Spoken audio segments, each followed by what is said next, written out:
Hello there, nerds. Welcome. We'll be starting in 1 second.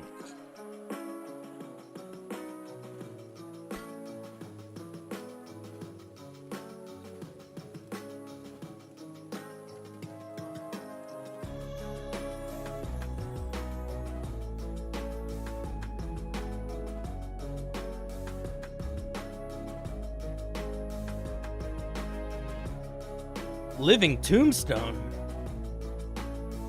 I don't know what you mean by that. Where are you? I can't see you. Where are you guys? Oh, there you are. Hey guys, how's it going? Welcome to the show. I hope everyone's having a great Monday. Beginning of the month. Fresh eyes, fresh start, fresh all sorts of stuff. I hope everybody is doing very well. Very well. What's up, Greg? What's up, Pengus? What's up, Wild Poppy? What's up, Adam? What's up, James? What's up, Alyssa? Bildo, how's it going, buddy? Welcome to the show. Wheel, welcome, welcome. How are you doing today? Artist, hi, how's it going?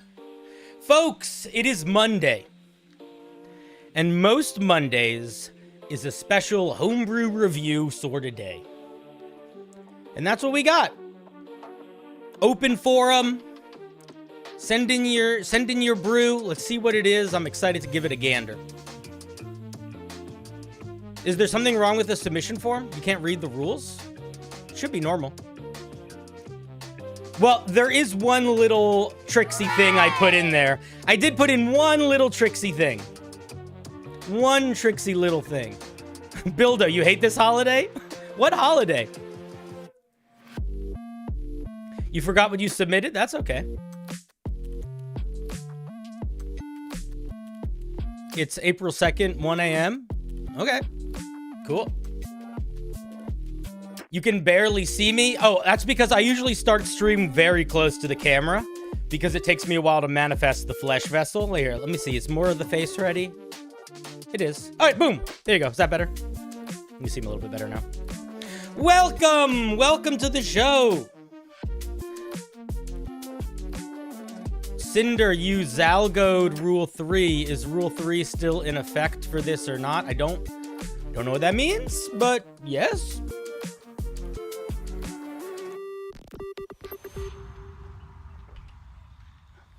Why do you hate your birthday? Artist, is today your birthday? Happy birthday. All right.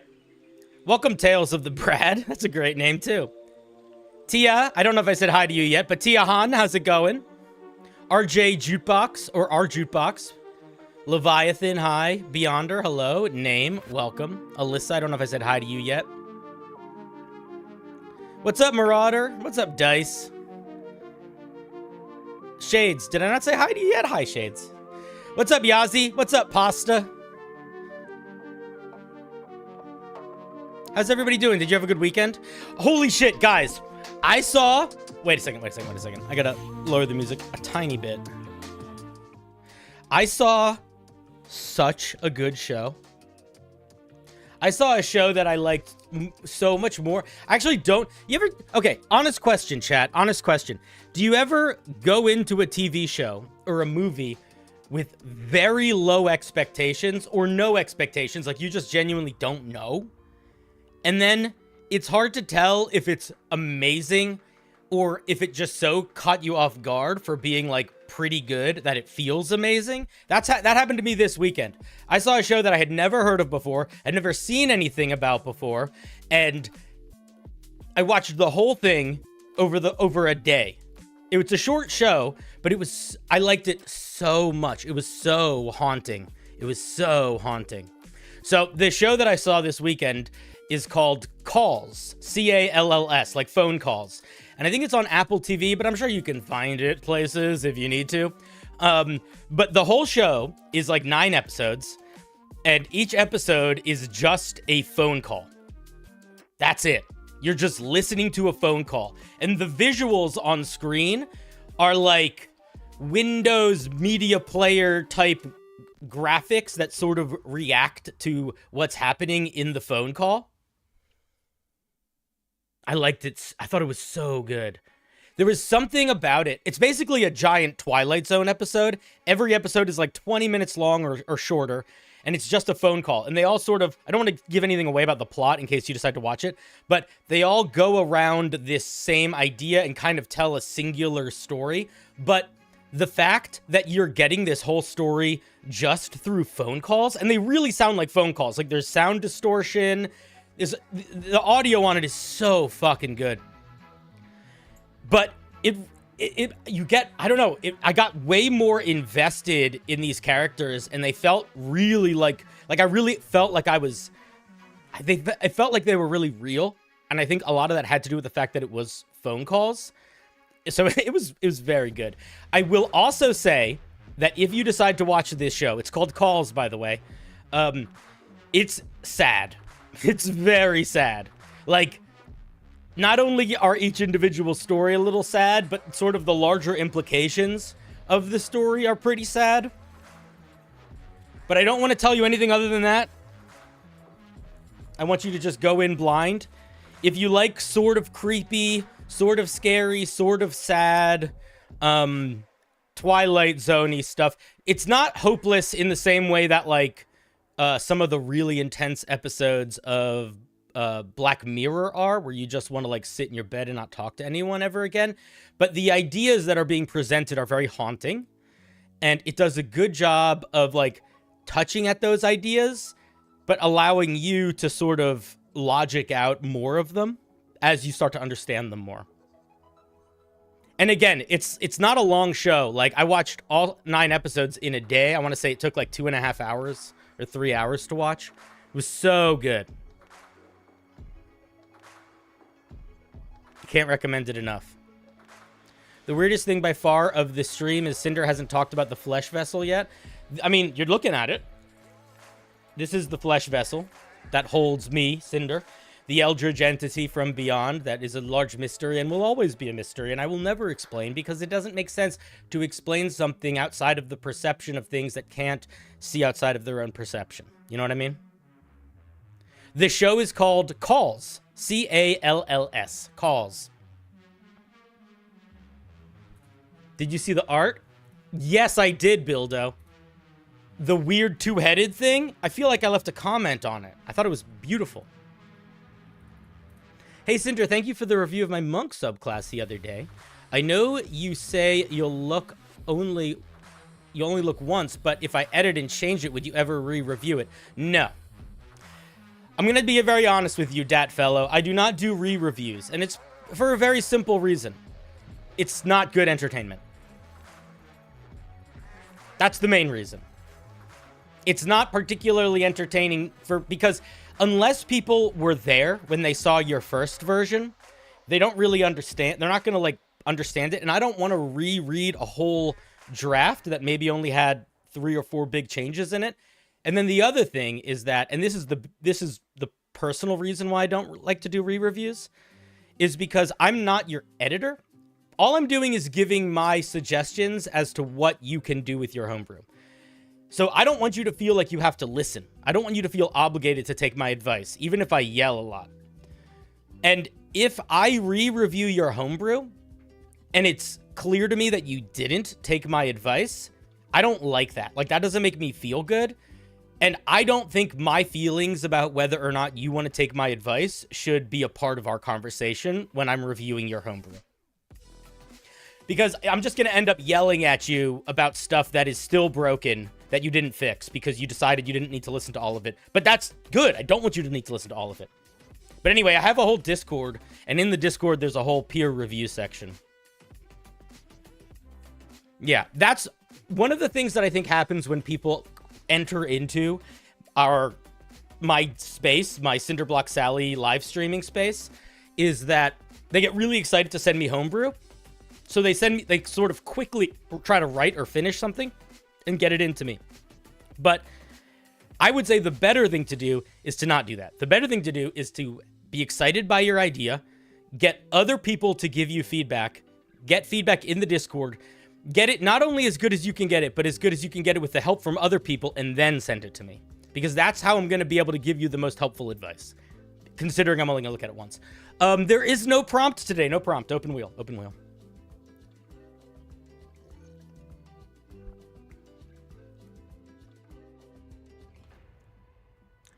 Hey, are you playing or DMing a game? If so, what's going on? I'm not DMing any games publicly right now. I have a home game. I've never run a game on stream. Maybe I will at some point, but I'm not sure. So, folks, if you're just getting in, you still have a little bit of time. Well, you have plenty of time, but you have a little bit of time before the first spin of the wheel. We're going to be starting the wheel probably in like 13 minutes, give or take. Let me see how many submissions we have so far. I'm kind of curious. I do not know. Ooh, lots. Lovely.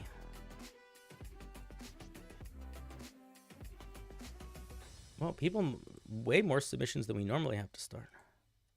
I wonder, I guess everyone's just excited for brewing.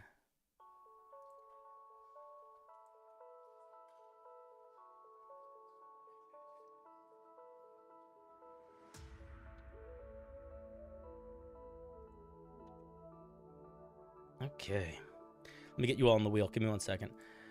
Bada boo. Somebody, okay. Somebody did not put their name correctly on the form. That's fine. But the thing that they put is just the name of the homebrew they made. And it's pretty fucking good. The name is good. I gotta find it in this, though. There it is. I'm very excited to read the bread people. The bread folk. All right, here. Oh, some of you doing weird stuff with fonts, eh? Oh, big wheel. Okay, we could probably look at the wheel soon. That's yours? All right, Milk. Well, just remember that that's yours. Don't change the name or anything. It's fine. Leave it.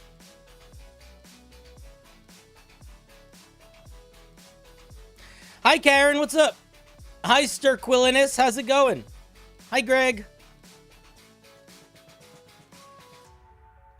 You want to hear about them? I want to hear about them too. I'm confused on the template for the homebrew.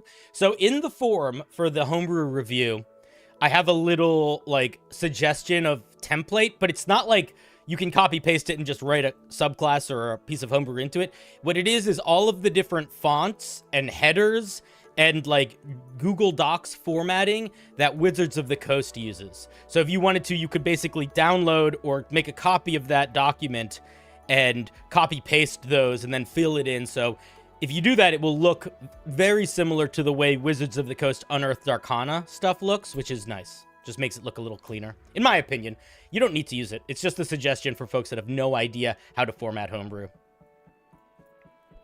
You submitted your first homebrew ever? You were way too nervous? Nah, don't be nervous, buddy. You're fine. You're chilling. Quick question. If it's mostly just mechanically based, that's what mine is. I mostly wanted to see if you had any cool ideas for it. I don't love doing brainstorming sessions during these. This is not... I could offer a couple ideas, but if you send me a half-finished piece, I'm not going to have that much to say about it. Because I really don't want to write your homebrew for you. I do run shows where we have like brainstorming sessions, but at the end of the day, I think it's more helpful for this process for me not to give too many suggestions on what you should do on a very unfinished piece.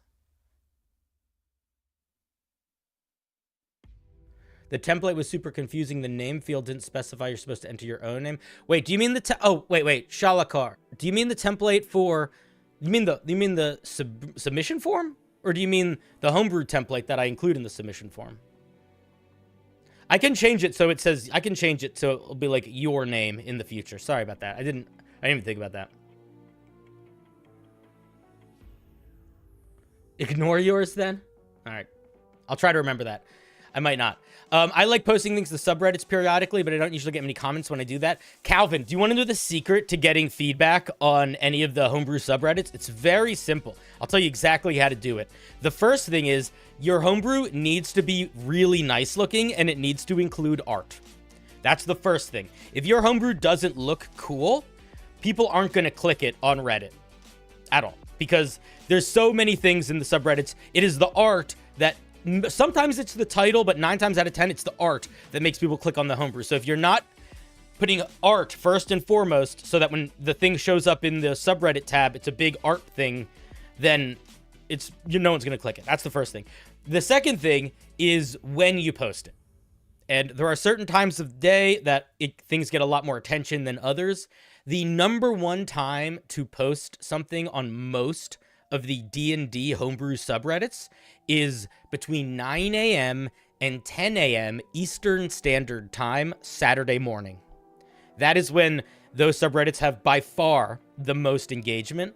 The second highest time would probably be Wednesday at around 3 p.m.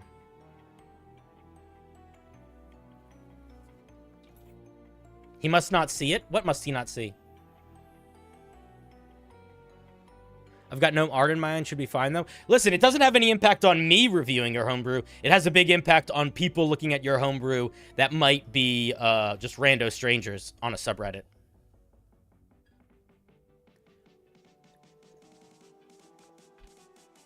I don't know what I clicked on Breadman if I see it. I don't know, man. I would click Breadman if I see it. Yeah, I hear you.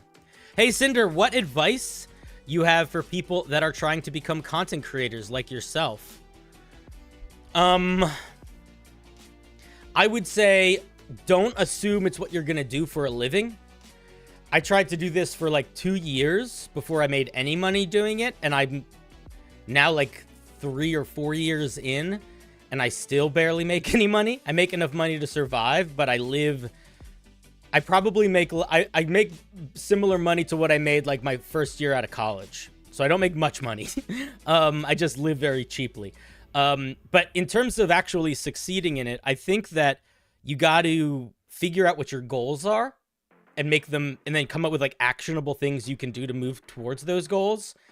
And I think you need to, try to experiment with stuff, find something that try to find your voice as a content creator, basically. Don't try to copy other people too much. Take inspiration, but try to make anything you make your own. And just try to put the best stuff you can out there. And that does not mean you'll succeed, but that's what I think is the best way to go about doing it. But that doesn't mean you'll succeed. It's still very unlikely that you'll succeed.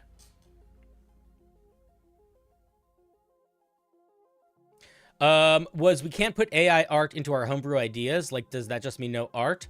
I don't want to see any AI made anything on my stream. I'm not really into it. So don't include any AI art. Don't include any AI writing. If you care why, I would say look up the unethical practices of how AI art is made, but we are not going to talk about that on stream right now because I'm not trying to get into politics with people on the internet. But I will tell you that I think it is mostly not good, the way that AI art is being implemented at the current time. And yeah, so I just say a big old no to it. Artist, thank you for gifting a sub. SpongeMan, thank you for the 6 months. Holy shit, that's cray-cray, dude. Headless Stew, thank you for the Prime. I appreciate that.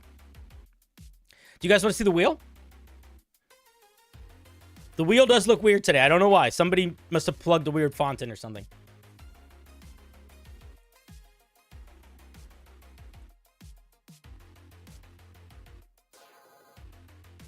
My stream was interrupted by an ad about dinosaurs? Hell yeah. All right, you want to see the wheel? Here, let me show you. Oh. Wait. There we go. It was weird. There we go. There's the wheel. Huh. Okay. Bada boom! Behold the wheel. It's pretty fucking big. This is maybe the biggest it's been when we've started a show. I think we're at like 70 to start. It's pretty cray-cray, right? Tooth? What about tooth? Teeth.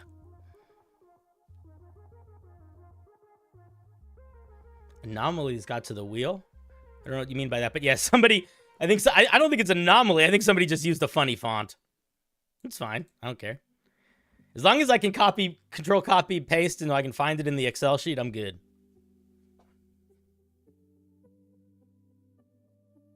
Your submission is SCP based? SCPs are so cool. I love the SCP Foundation. I genuinely think that there will come a time this year where I do a little bit of a content shift. And I don't think I stopped doing D&D stuff, but I might start doing more stuff in that world. I really like exploring the SCP ideas. They're good. I like them so much.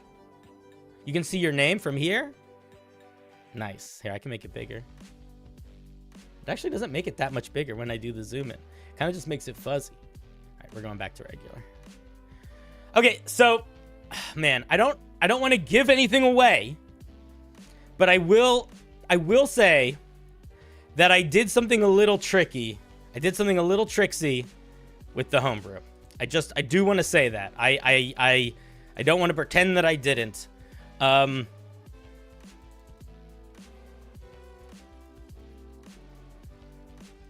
So I do want to point it out, so people don't. Well, I don't want to point it out, but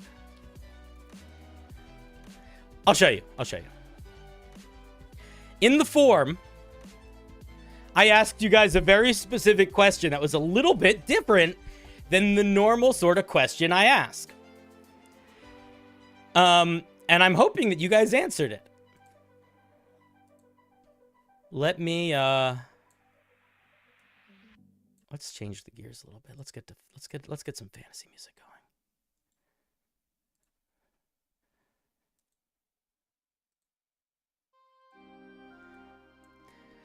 I believe many of you answered a question that might have had something to do with fear. Maybe.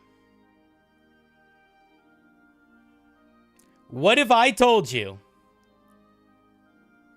that was not the question you were answering? Because, sorry guys, April Fools, I changed the form on the sheet. So instead of you guys...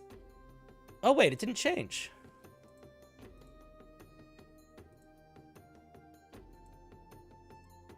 That's weird. Okay, there we go. I don't know why that happened. I changed the form to say, what do you love? Get it?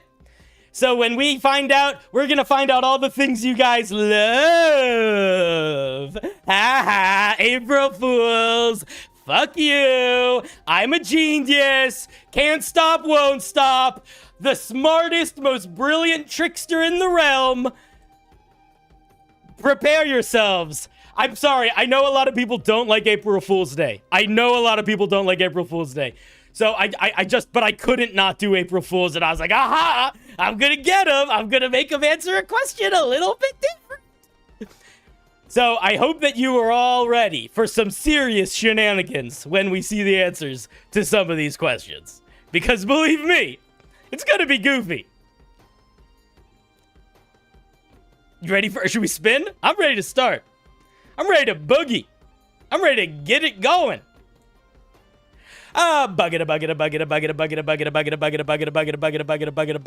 Boo! We're starting with somebody named Cross. There you are. Cross. Cross loves death. Oh, so gothic. So hot topic. Let's go to Spencer's and read Edgar Allan Poe. What a stupid joke. Doesn't matter. It's the joke we're doing. What the fuck is this? I'm just kidding. That's a mean way to start. This is the Samaritan's shop. Let me share it with you guys on Google. Not Google.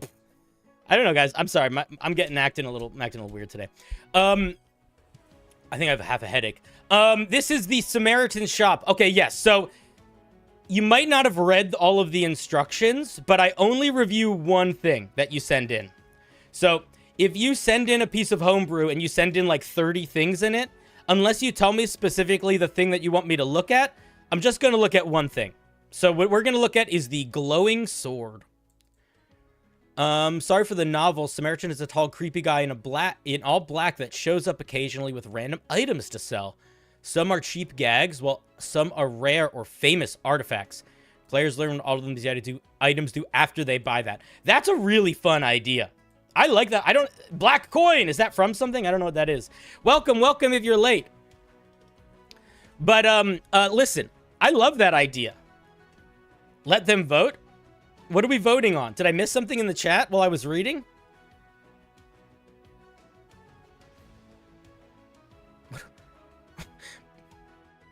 The thing we read? No, look how many there are. You're insane. I love you, but you're insane.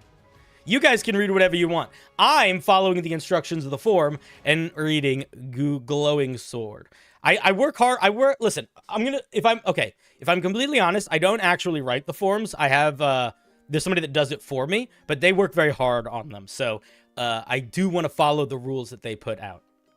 Okay. Glowing sword costs 45 SP. Is SP silver in D&D? Probably it is. Okay. I did want to say, this is a really fun idea.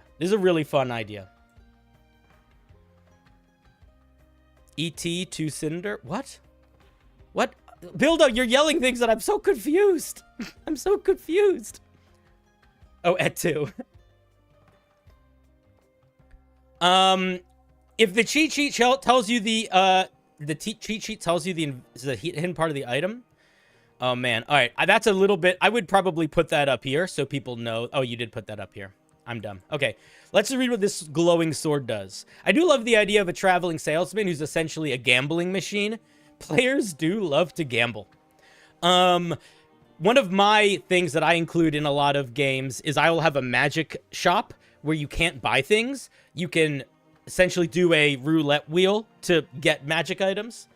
And my players always end up spending like half a session there. Stream's going good, Patrick. Stream's going good. We're looking at our very first piece. How's it going, buddy? Glowing sword. A common short sword with a geometric design. Oh, excuse me.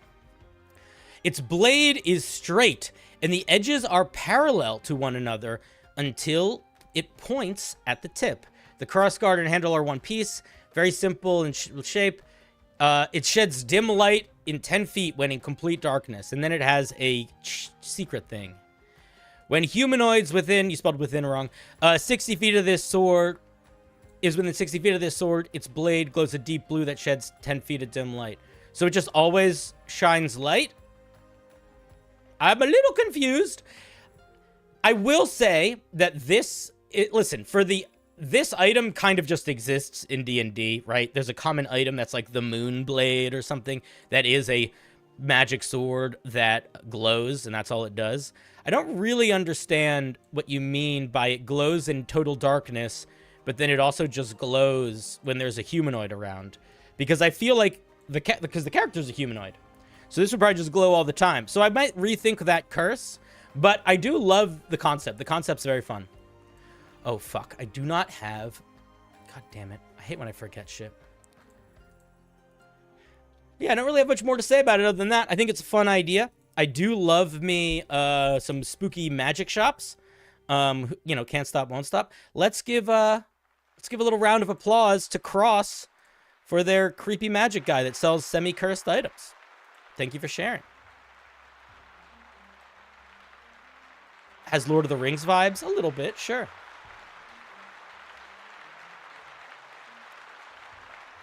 Is he going faster than normal?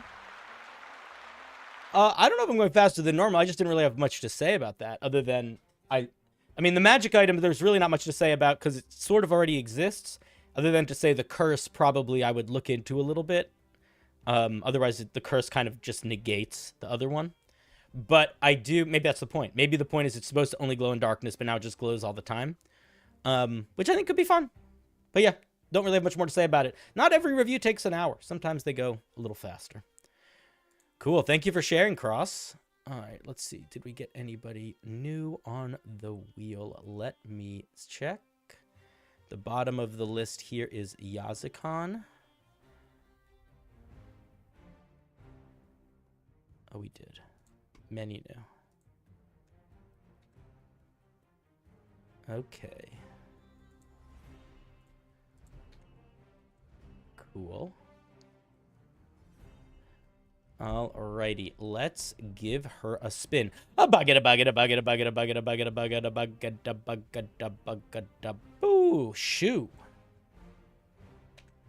Marauder, what?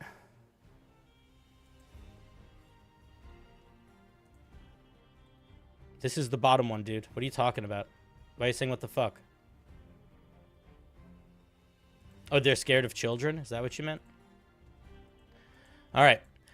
Shu is up next.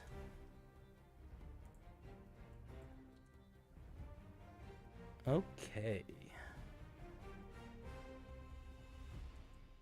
The idea is for this monster as a boss based on... What does that have to do with what you love? Just skip the new spells description. Doesn't have legendary actions. Since I replaced them with legendary action involving Invoke Devotion. I took mechanic from content creator Trekios Tai for the opportunity. Thank you for the opportunity. Okay, let's take a look. This is the Skie. This is a long stat block, dude. Jesus fuck. All right, I'm going to give you some feedback immediately. This is a CR10 monster. It doesn't need this long a stat block. This is too many features. I'm going to tell you that right now. And you might be like, hey, man, I don't feel like this is too many features. It is. It's too many features.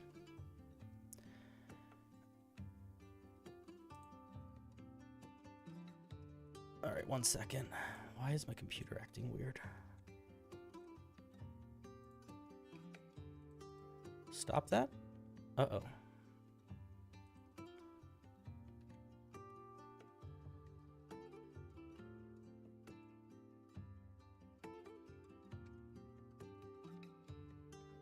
Okay, it's working. Sorry, that was weird. Did you guys hear that? Okay. This is the Skie. Here it is on YouTube. Here it is on Twitch. Oh my god, this is a long stat block. Holy shit, and it just goes on and on. Skie is a cunning and captivating figure who resided alongside her queen, powerful queen of air and darkness within the depths of the Feydark. They were exiled from the Unseelie court after the god Maglubiat dethroned Skie's... Okay, we're not really learning anything about them other than the lore, and the lore doesn't matter right now. Okay. I'm not saying the lore doesn't matter to your game. I'm saying I don't need to know the story of this character. They're CR10 with 115 hit points, 15 AC. They can fly, they can move. They don't have any crazy stats. Honestly, I feel like if they have if any spellcasting, I feel like... Oh, they have... No, 21. Okay, I'm blind. Bunch of skills, some resistances. Are they humanoid? No, they're Fey. They're an Arc Fey. Okay. They have a bunch of spellcasting. They have something called Ugh, not dead yet. If it's reduced to 0. Okay, so it has mythic actions. This is mythic actions. In addition, every creature that witnesses its rebirth has to make a DC 17 intelligence saving throw. Or its thoughts and images are... of crows and makes its reaction move far away as possible. That's cool. That saving throw is too high, I think, for a DC for a challenge rating 10 monster. Maybe it's okay. It feels a little high. It's got magical dark vision. If a creature destroy an illusion created by it as a mirror image or I'm hiding, it must make a DC 17 Charisma saving throw or be frightened until the end of its next turn. Any saving throw versus the ability after the first are made with advantage. Okay, so if the creatures destroy one of its illusions, they could maybe get frightened of it. That's kind of fun. I wonder if that's how I would word that. I don't know. It's got some spells. We're going to ignore the new spells. It has multi-attack. Skie can cast one of her spells and Blinding Bolt. So, okay, I need to look at the spells a little bit.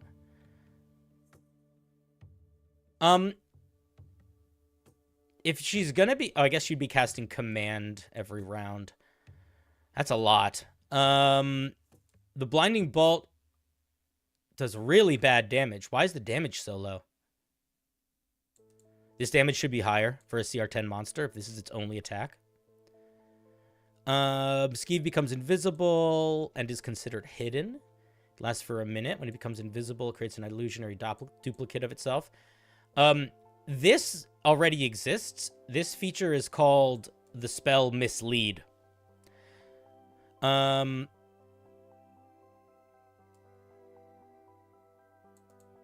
pretty sure I would change this to be Mislead. Here's the thing. I'm going to be very honest with you here. All of these features so far are pretty cool.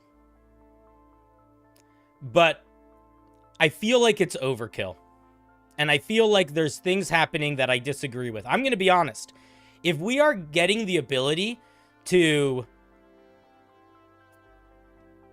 you know, create illusions and frighten people with illusions and cast command every round, like, I don't know if we need all this stuff. Maybe if the spell slot, maybe if the stat block ended here and you upped the damage a bit, I'd be down. But the problem is that we are still going on for 2 very hectic bonus actions and legendary actions and mythic actions. I think it's just way too much going on in here. Even if you want this monster to have, like, a lot going on, you got to remember, I think, 2 things. One, if you have any hope of somebody else other than you running this monster, that's a lot to remember. It's going to be easier for you to remember because you made it, but even then, you're going to lose track of stuff. The other thing is that when a monster has too many abilities going on, it can stop feeling like an encounter that the players can, like, engage with intelligently and evocatively, like with... It can lose the vibe, and it can also lose the ability to strategize. If it's doing some crazy random thing that they're not understanding every round, and it's a little different every time, there's too much for them to keep track of. And that can make the fight more disorienting, not from, like, a cool intentional perspective, but from, like, a meta, as I, as the player, am confused, or don't feel like that you're just making up stuff. And I'm not saying you would do that, but you might do that. Anybody might do that. But what I'm saying is there's a lot going on in here.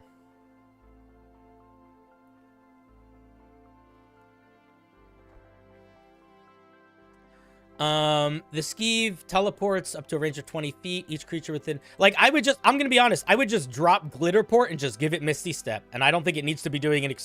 If it's doing, like... It's doing an explosion of... It's doing a... Illusion, explosion, fear, and now it's doing a teleport, explosion, charm. I don't think it needs to do both. I would pick a lane there. I wouldn't do both. It asks the creature for asks politely to a creature to follow a certain course of action. I don't think, like, this is also overkill. We are getting command every turn for free. We don't need another version of command. And this might be like, well, this is the way I'm dealing damage. Great. Change it so Blinding Bolt does more damage. And then it has legendary actions and layer. It's way too much, dude. This thing has way too much going on. You don't need to be casting a spell if you can replace one of your attacks with casting a spell. I feel like being able to replace one of your attacks with casting a spell is enough. This also, I think, yeah, I'm going to be honest. I don't think we need to read anymore. I would drop everything after... I would rebuild it, dropping everything down here. And try to simplify and focus some of these ideas a little bit. I think it's a cool idea, but it doesn't feel like a specific thing right now. I think that the problem is it's doing a little bit too much. That's maybe you can get it to work if you figure out language for it, and so that you're sort of getting the features to be expressed a little bit more clearly and succinctly, and maybe it'll feel better when you drop like half the features. But I think an ability that damages creatures that fail your illusion charm save could be an elegant solution. That's true, Baba. That's not a bad idea. That's not a bad idea.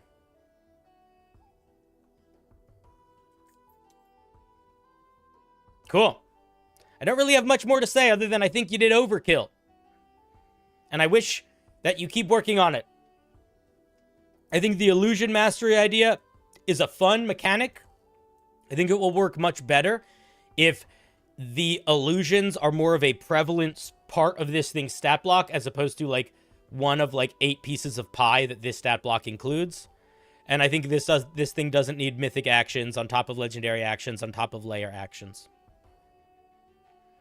Those be my thoughts.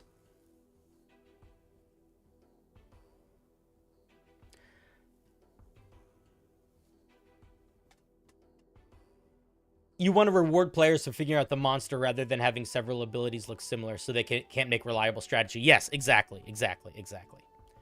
If too many things are doing... If either there's too much going on or there's too many things that kind of do the same thing, especially if it's like, am I casting command to make a creature listen to me, or am I using can you help me out? Because one can be counterspelled and one can't, you know? So there's just, I don't know. I think that this thing, you can find an elegant solution for this thing by cutting off half of its body, and you'll be chilling. Those are my thoughts. Thank you, Shu, for sharing. Let's give Shu a little round of applause.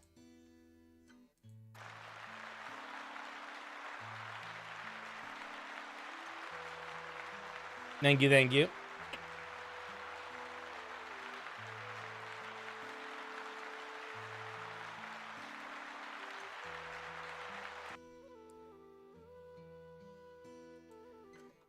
Alrighty.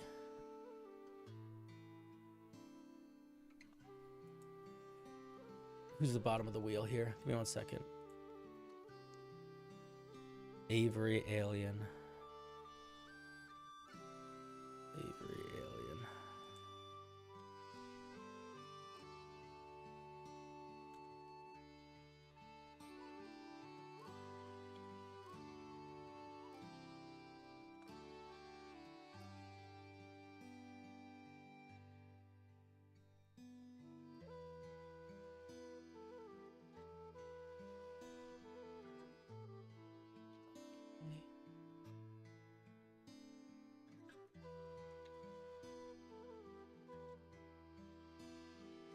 Okay.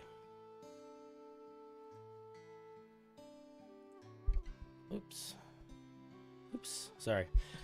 Okay, guys. Your chances are dropping every time. Like having separate attacks that move enemies moving around opponents or put them in grapples, maybe even launch them in the air. You don't even... Those are all things you can do, Inverta, and you don't need to do any of those. I wasn't saying you need to make the attacks do radically different things, but you can mush features together in ways that can work nicely. And that is a good way to do it. Dummy thick wheel tonight? Yeah, I know. All right. Let us...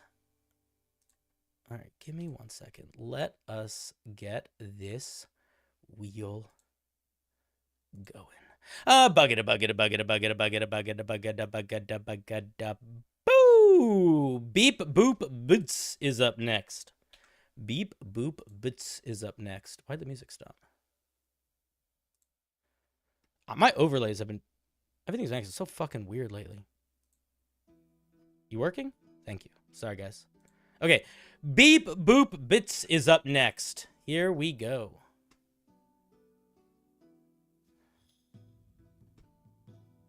Okie dokie.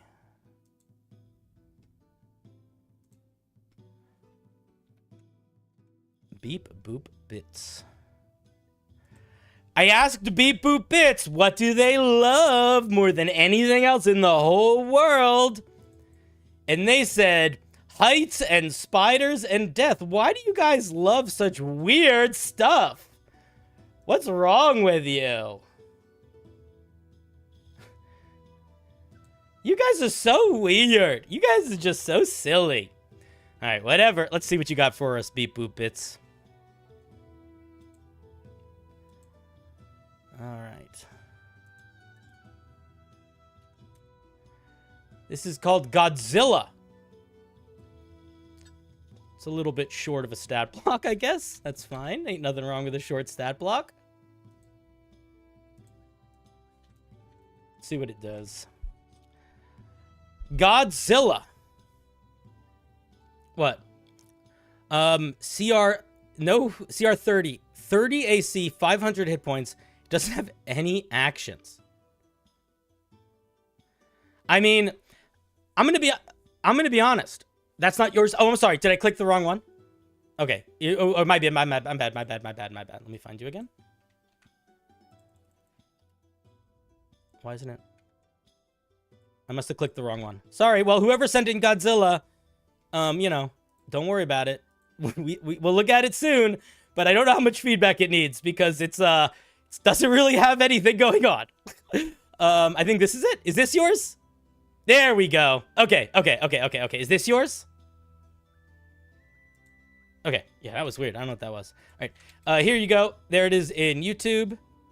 There it is in Twitch.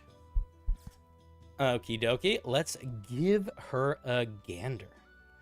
Okay.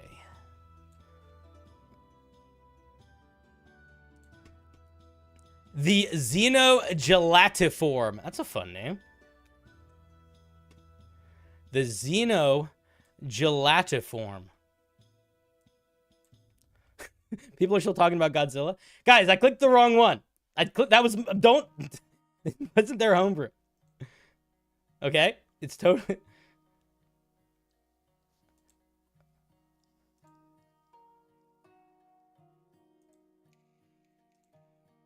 What is happening with my camera? There we go. Okay. Xeno gelatiform. Description. Grayish-black figure made of dripping ooze originating from a place unknown. After landing on the planet, they sank into the land and found a cave to hide away in, preying on the insects and any unfortunate cave dwellers who wandered where they shouldn't. Okay, so we don't really know that much about it other than it's a big grayish drippy ooze guy, but that's fine. What's the challenge rating you're going for? You don't have a challenge rating listed, so I don't really know what the challenge rating is supposed to be. Let's see here. He's upside down. What words are wrong?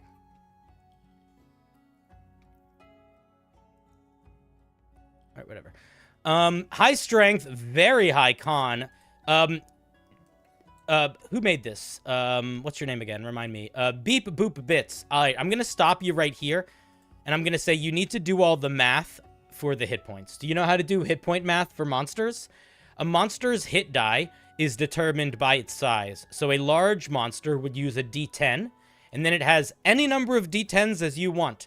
But for the number of D10s it has, you add the con modifier each time. So if the con modifier is +8, and it has 10 D10 hit points, that means it would be roughly 55-ish hit points plus 8 times 10 plus 80.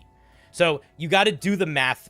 Do all your math. Do all your math. When we don't see math done like that, when we don't see it done in hit die, kind of makes us feel like that might just be sort of random.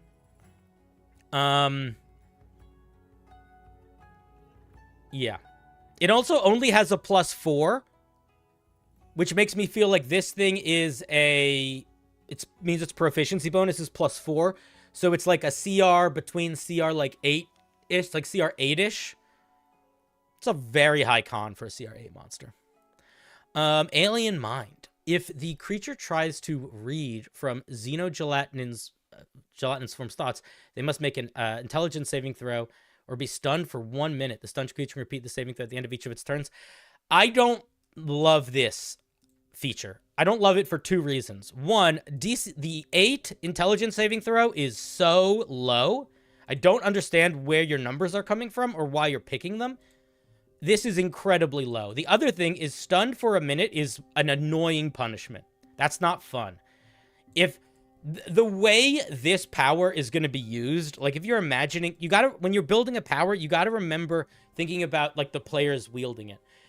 I think it would be much more impactful if it didn't just lock the player up for a minute, but did something. You know, maybe it just locks them up for a round.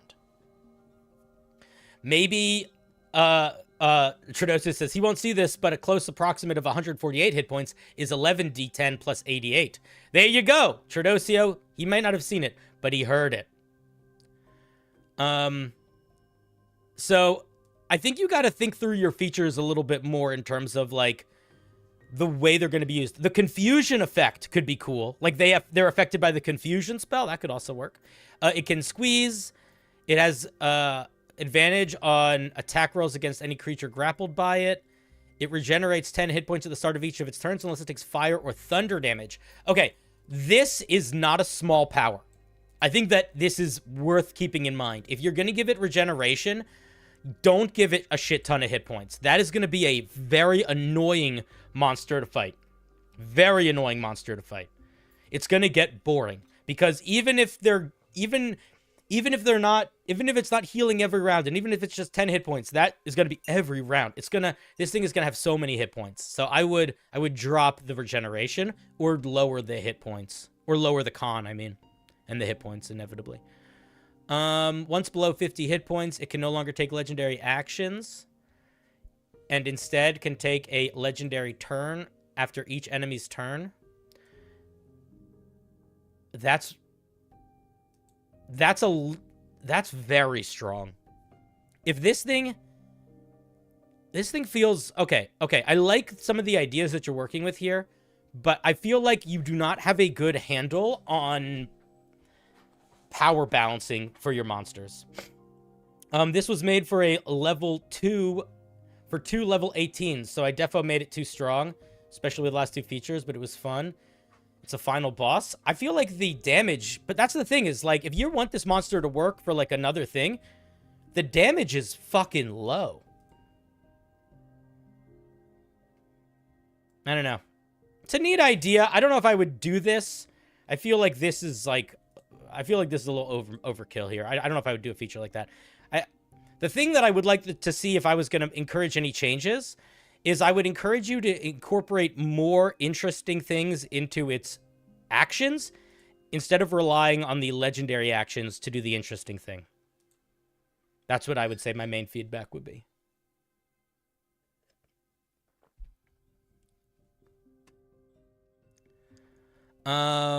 It shifts one of its hands to become a long tentacle, which lashes out. There's a lot of words before you get to the actual mechanics. Target creature makes what's the range? This doesn't have any range. Creature has to make a DC 15 athletics check or is grappled. The creature may make the check as an action on each of its turns, ending the effect. This needs like a range. Also, where is this DC 15 check coming from? Gelatinous spawn. It creates a smaller version of itself. It summons 1d4 minions with 1 hit point, which leave behind a trail of ooze. We don't know anything about these minions. We don't have any information about them. We don't know what they do. If you're going to be summoning stuff, you got to give us a little bit more than just they only have 1 hit point. It loses its form and spreads onto the floor in a 10-foot radius, subsequently rapidly pushing up parts of itself to attack from below. Creatures in a 15-foot in the radius. Okay, I'm going to be honest. If you want this thing to be clearer, I think a lot of it's going to come down to reorganizing your flavor text so that the flavor text is short and at the beginning, and then you tie in the 10-foot radius with the, where it matters. So we're not like down here and then we have to go back to find it. Because as I mentioned with the last person, everything in a monster stat block has to come down to ease of use for the dungeon master, basically. So a lot of the way you write your language and features should be with that in mind, where the person who's reading it should have to spend 0 time thinking about finding the thing they need for it.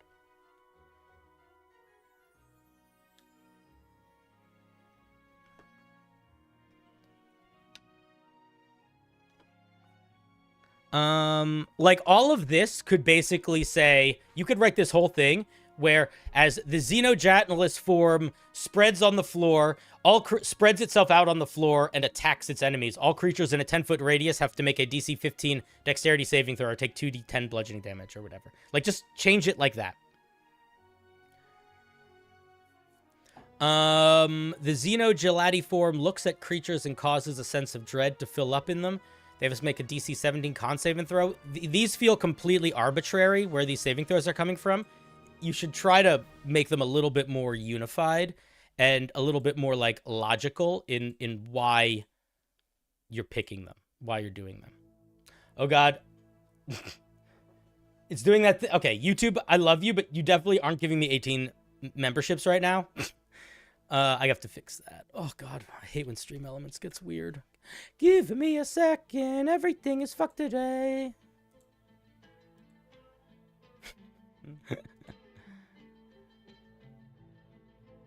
Just saw your first fellow player get banned. Is your info bar on stream? What does that mean?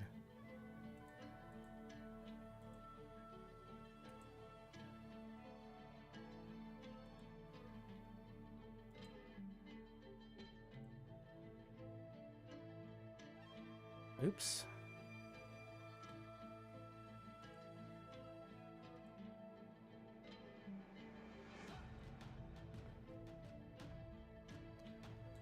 Is it just going to go forever? It might just go forever. That's weird. All right. What is that? Stop doing that. Ugh.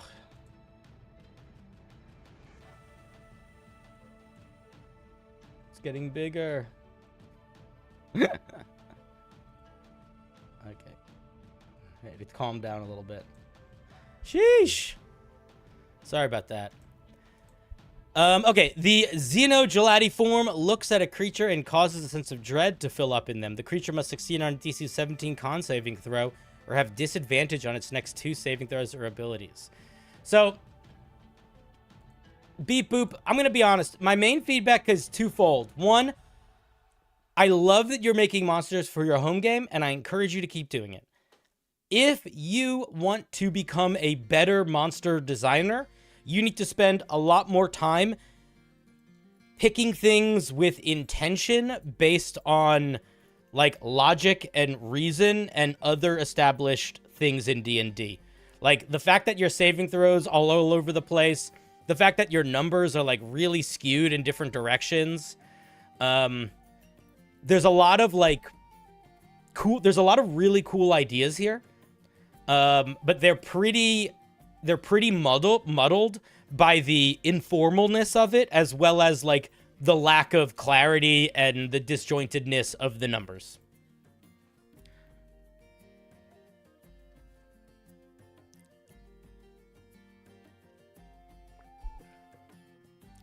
But I like the idea. I'll tell you what, I feel like if I were you, I would lean into it like summoning little versions of itself and attacking with those and having that be what it does instead of it getting a bunch of attacks, because that's just cool and weird. But I think that in its current iteration, it just feels unfinished. It feels solid for homebrew that you plan on using once for your home game. But I think if your goal is to make this thing publicly usable and to improve your writing, I think you got to really hammer down and really hunker down on the rules for balancing and for like where numbers come from for monsters. So like, for example, that constitution is impacting hit points, or that the attack roll is being impacted by strength, or that the saving throws for things are being impacted by whatever their spellcasting appropriate stat would be, etc. And I think that'll help you quite a bit. And the best way to do that, honestly, is to just look at monsters in D&D and start not just reading the monsters for the cool parts, but paying attention to the way their language works, paying attention to the way their power works and that sort of thing. And just sort of getting familiar, not just with the show, but start looking at like the edges of the show and seeing like how it's made. Does that make sense?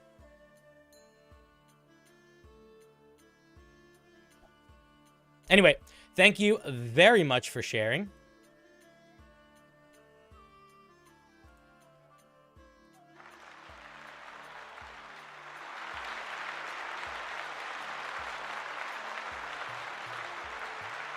Thank you, thank you.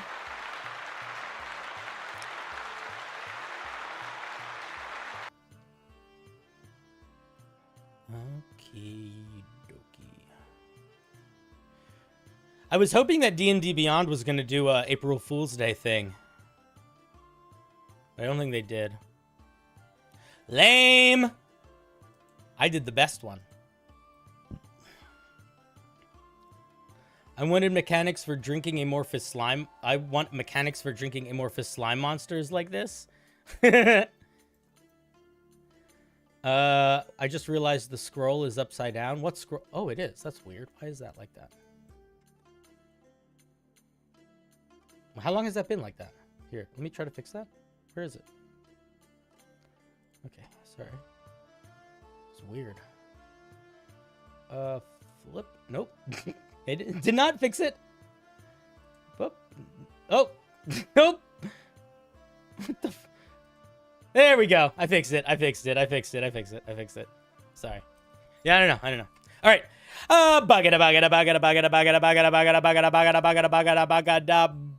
Boo! Next we have Stray Bubble. I'm facing the other... It's weird. Am I facing the other... Wait a second. I can't really tell on the little... I am facing the other direction. Why am I facing the other direction?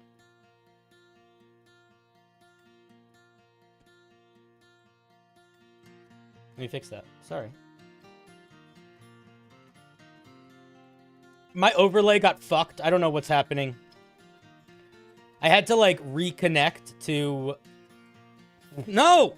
I had to reconnect to, stream, to like... Not stream elements. What's it called? I had to, like, reconnect to Restream and Panic Rush do that before stream started. So, I apologize. Everything's getting fucked.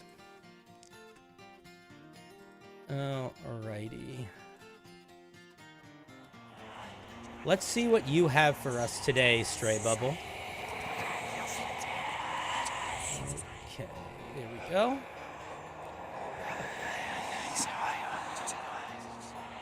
What does Stray Bubble love? What do you love, Stray Bubble? What do you love?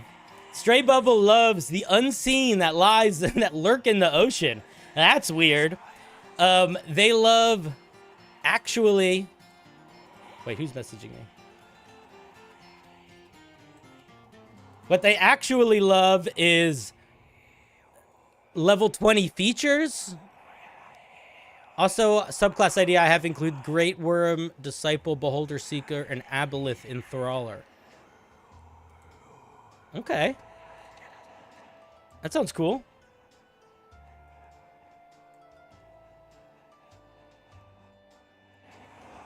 Let's take a look.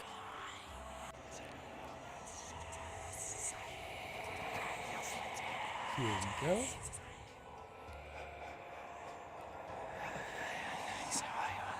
It's a spell. Shadow Step. There it is in Twitch. There it is in YouTube. Wait, didn't you... I thought you said you sent in a subclass. Whatever. Shadow Step is a cantrip.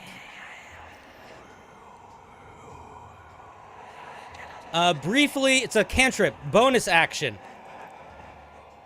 Briefly surrounded by shadows, you teleport 30 feet to an unoccupied space that you can see. If you use Shadow Step to teleport to a visible enemy, you automatically teleport behind it.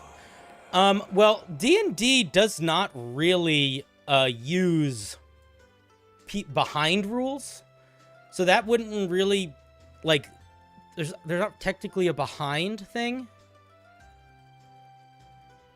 But I guess, I mean, it's the other thing is that it's kind of Misty Step that has a cantrip, so it might be a little over. This isn't mine. No?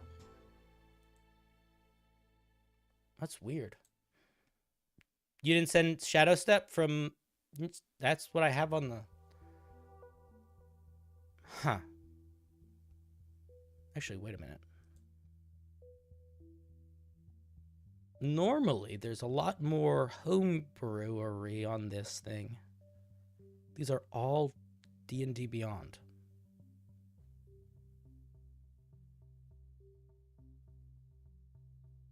Huh. Let's just check something here. Artists, you're here, right? Or Gemjar, you're here. Gemjar. Where are you? Did you submit something today? Okay. Gem, is this what you submitted? Call of the Hunt? No. Weird. Okay. Artist, you're here, right? Is this what you submitted? An Oni mask?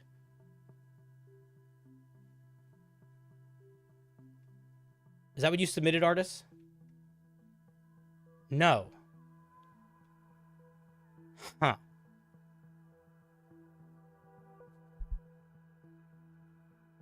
What is happening?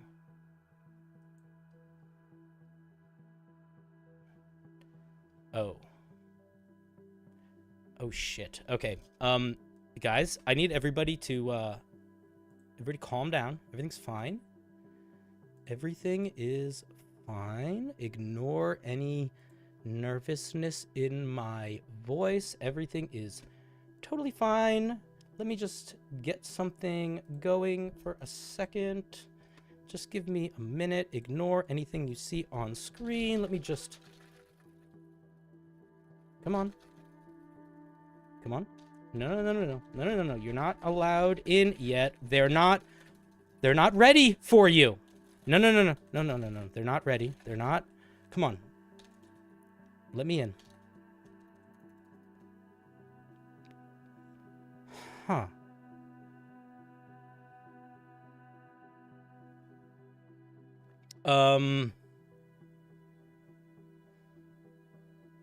Guys, okay. I'm so sorry. I should have talked about this with you guys a long time ago. Okay.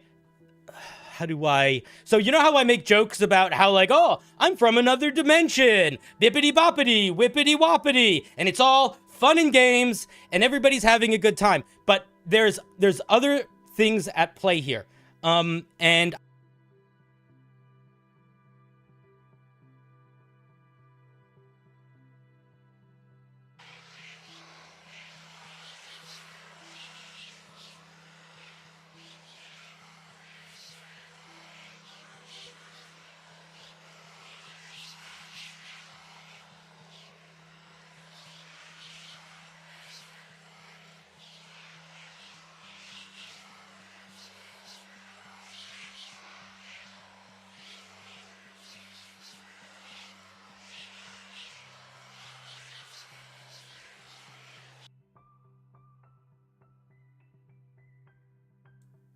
Did it stop?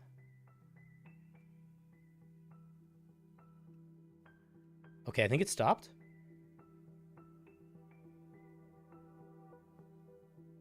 Can you hear me again? Okay. I don't... Okay, stop. Okay, I apologize. Okay, let's try to get back to the show. I don't know where that creepy music started playing. Okay, let's get back to the wheel. 1 second. I think we're good. Maybe. I think I figured it out. Hopefully.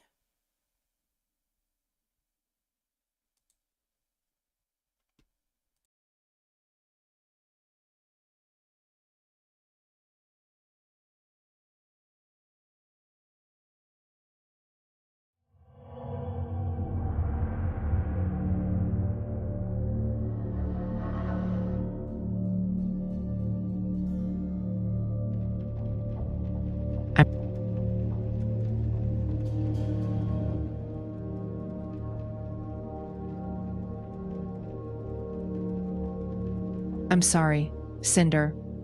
I was hoping you wouldn't notice. I told them not to tell you, but they couldn't listen. I suppose it doesn't matter anymore.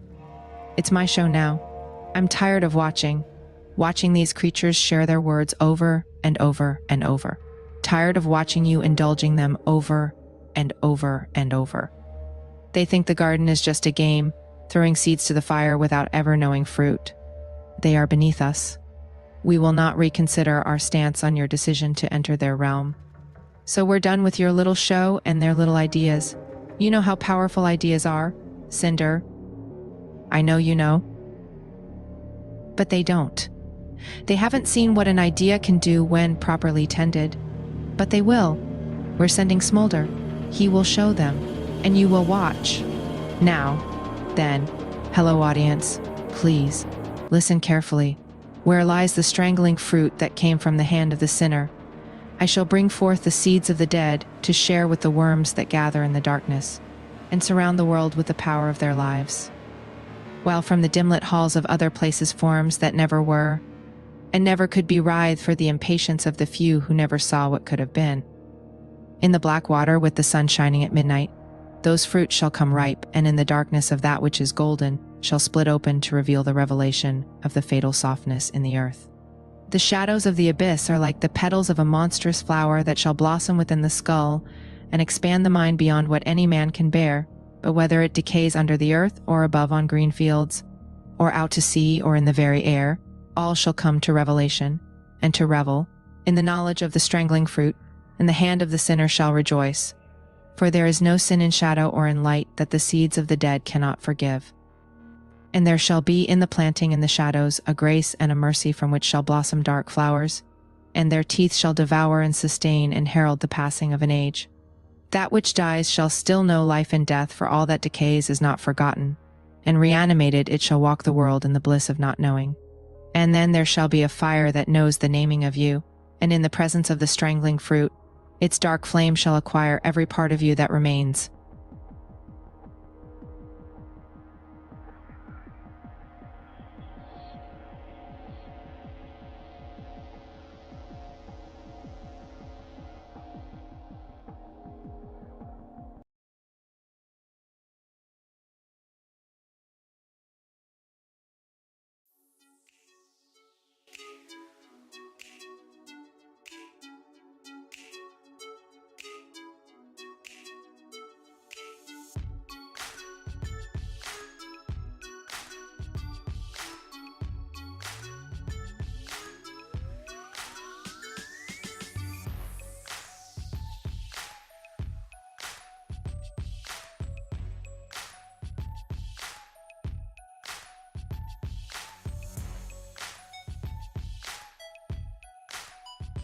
Hey guys, how's it going? Stream will be starting in a minute. Let's get ready to go. I'm pumped. Monday night, long weekend. Give me 1 second. I'm grabbing some water. How was everybody's weekend?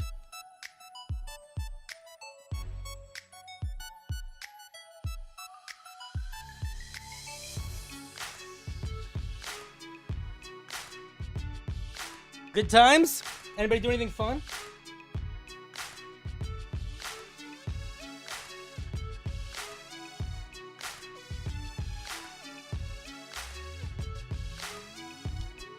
Welcome, welcome, welcome.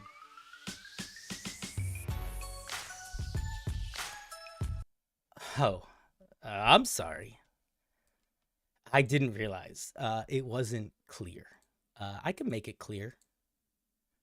Here's the thing. Cinder's gone. I know. I didn't mean to alarm you. We tend to sound a little similar. No. He's gonna come back, I'm sure, but here's the thing. The Blocksally are not happy with what's going on. There is a war coming. And let's face it, Cinder's a little soft. So he's hanging out with the flesh vessel. And I'm piloting. The wheel sent me.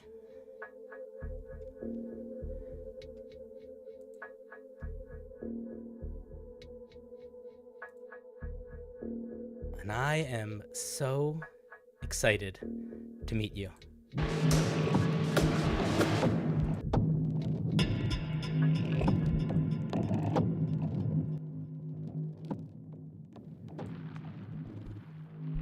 Ladies and gentlemen, creatures of the realms, my name is CinderBlocksally. And I am not here to tell you that you're doing a good job. And I am not here to tell you that everything's gonna be okay. Oh, wait a second.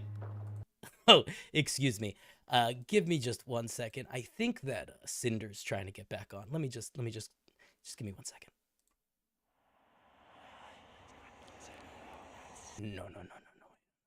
No. Cinder?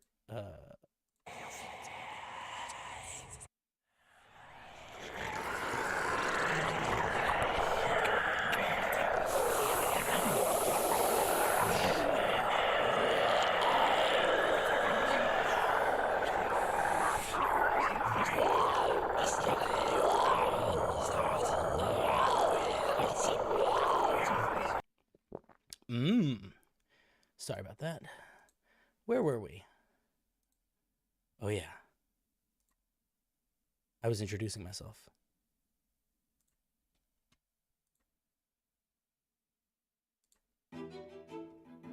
Ladies and gentlemen, boys and girls, creatures of all shapes, sizes, and alignments, my name is CinderBlocksally.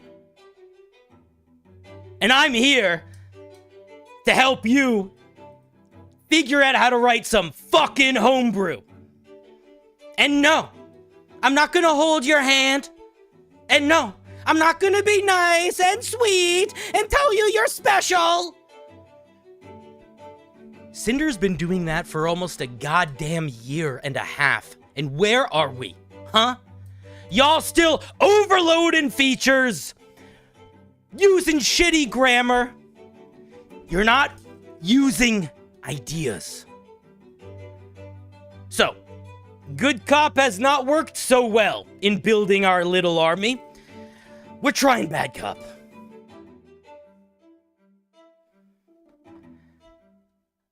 So hear me now, humans of the realm. I'm about to read some of your homebrew. And if you are expecting a CinderBlocksally review, where he's nice and he's sweet, and he does a little sandwich thing, we do a compliment, feedback, compliment, then this is no longer a show for you. So I will give you a moment to remove yourself from the wheel if you can't handle it. I know some of you aren't ready. I've watched Cinder. So take your time, or don't. But we are no longer playing CinderBlocksally tries to help you get better at writing. We are playing purity through fire and learning that way. So, we'll see what you're capable of. Let's get back to the show. Cinder, you couldn't stop us, you dummy.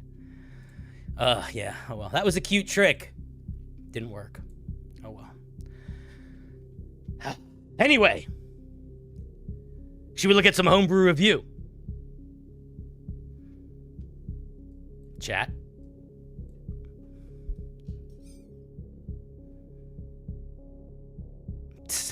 Cinder's not gonna help you guys right now. That show is over.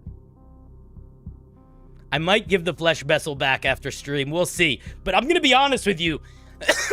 This is not the last time I'm going to be here.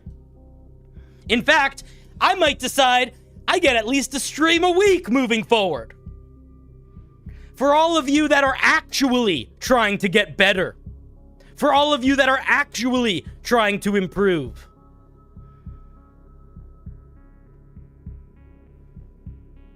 I don't know what we'll call it yet. Maybe Rage Reviews.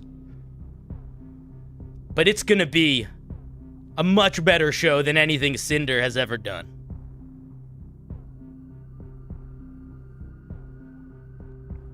You can call me Smolder.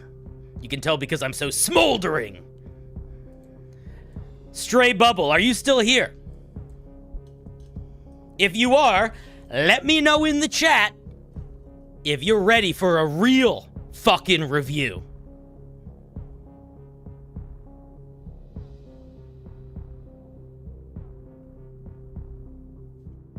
If you're not, I get it. You ready? Hell yeah, brother. That's how we do it. No fear. Oni mask. We're done with that. That bit ended. We've entered the next bit. Wait a second, I gotta fix this. Let's just make sure everything is clear so everyone knows what the fuck they're getting into.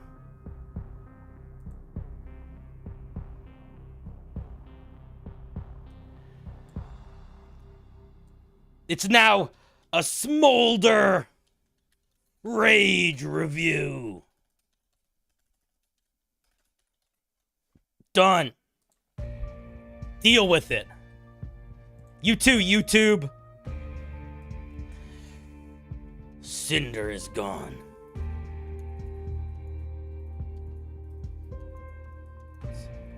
Rage and Smolder. Why is this music so not what I want? Get out of here. You know what? Cinder used to be cool. He used to listen to some actually good music. Let's play some of that shit. Yeah. Don't know what happened to his fucking taste. Skim Milk, why are you wasting your money? You're giving that fucker money? Alright, I'm gonna spend it. Alright. You're crazy, Skim Milk. You're giving me money? Alright, I'll take it, but I'm not sharing it with Cinder. Alright, Stray Bubble. Let's purify ourselves through fire. What the fuck is this? Stupid jokes. Ugh, what a cringe joke he made. The Aspirant. A class. That's bold, baby. That's bold. You know, classes are the hardest thing to make in D&D, right? I'm not saying I don't believe in you. I'm just saying I believe in Santa Claus.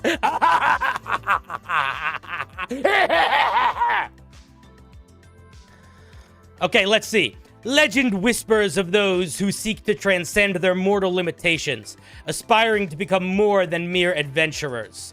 These are the aspirants, individuals who forge mystical bonds with legendary creatures, absorbing their essence and transforming them into living legends. Okay, first of all, this first sentence says literally fuck all. Congratulations, this could be the opening to literally any class in D&D. Second of all, what the fuck does this mean? What does it mean to have mystical bonds with legendary creatures? Do you know what else has a mystical bond with legendary creatures? Beast Ranger. You know what else does? Beast Barbarian. You know what else does? Totem Barbarian. If you want your flavor text to grab people and make them want to read your fucking writing, your flavor text has to sell your fucking writing. If I can't understand what this thing is supposed to feel like and how it's different than any other class in D&D, by the end of this, what are we doing here, buddy? Now let's dive into the features. Now, Cinder only usually reviews the first 2 levels of a feature, so we'll see how that goes. We're a half-caster. Oh, look, we've given the half-caster 10 hit points. Okay, cool. Hit die 10. It can use pretty much everything. It's a calligrapher. Why? Why are calligraphy tools part of the core class? I don't fucking know. Certainly not explained anywhere up here. All right, let's see. We don't really get much more about... We get a scholar's pack. Are we supposed to be a scholar? Is this a learned class? Maybe we should learn that somewhere up here. All right, let's see what we get. At first level, we get 2 features. Oh, I forgot to share this. Oh, I don't even... you guys don't even fucking deserve to see it. I'll share it anyway. There it is. There it is. There you go.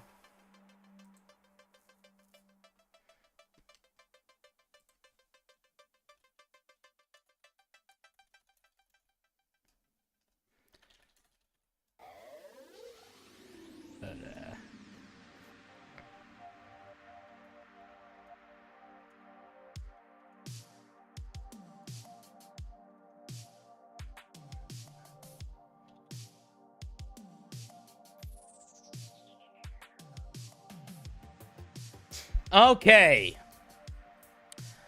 Let's see what this thing gets. Why do you keep calling for Cinder? He's not coming back. Bildo, I'm not going to ban you because I know that you do things for me. Because you have to. Because you also do them for Cinder. But if you keep calling his name out, I'm going to give you a haircut when you sleep. But it's not going to be one you like.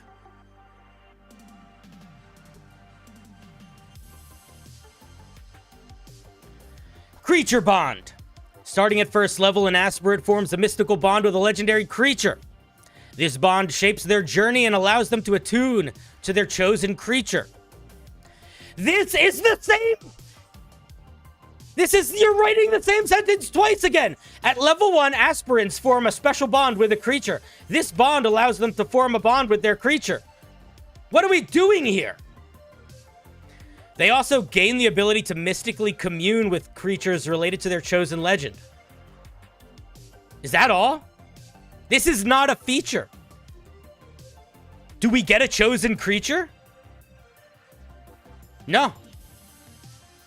Stray Bubble, this is not a feature. This is nothing. This is a sentence describing what you might want a feature to be one day. I can't... Dude... If you tell me you think you're gonna make a chocolate cake one day, I can't give that chocolate cake feedback. You gotta bake the fucking cake, dude. So I'll tell you, I'll give you my feedback, Stray Bubble. I'll give you my honest Smolder feedback. This isn't anything yet. What you have done is taken the easiest step possible, which is the I have an idea. But an idea alone is nothing. It is only something if you build it. This is exactly what Wheel was fucking talking about. You guys have so many ideas, and you know what those ideas are worth? Absolute shit. Nothing. Hot air. Farts. Because if you don't do anything with your idea, no one can fucking use it. How do you expect us to save you if you give us guns that shoot fucking air? Stray Bubble? You want to build a class? Build a fucking class. You want to talk about a class before you build it? Don't waste a Blocksally's time by telling you, yes, this is an idea. Anyway, thank you for sharing. Let's give Stray Bubble a round of applause.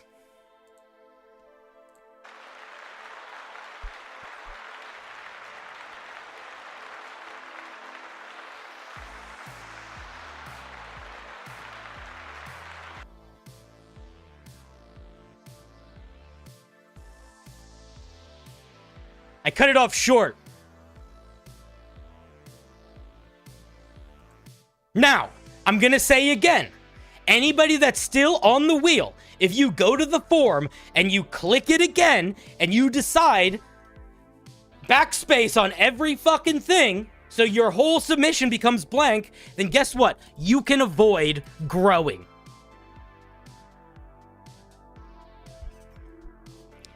Name, I don't got time to explain this shit. Cinder fucked up with you, so I had to take over. The name's Smolder, and I'm bigger, I'm badder, and I'm here to get you guys ready for what's to come. And I'm not gonna mollycoddle you, I'm not gonna hold your hand.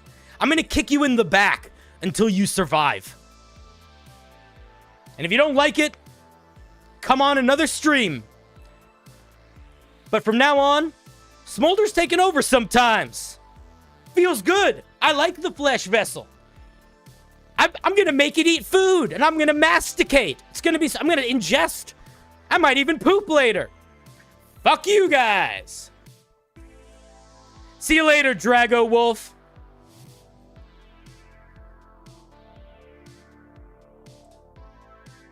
Now, let's see if anyone else submitted anything since our last realization that things are changing. quite a few of you, guys.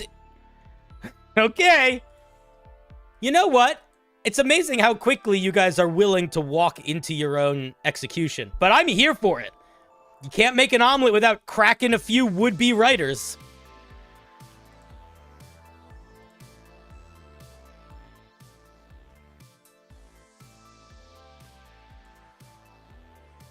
You're on there twice?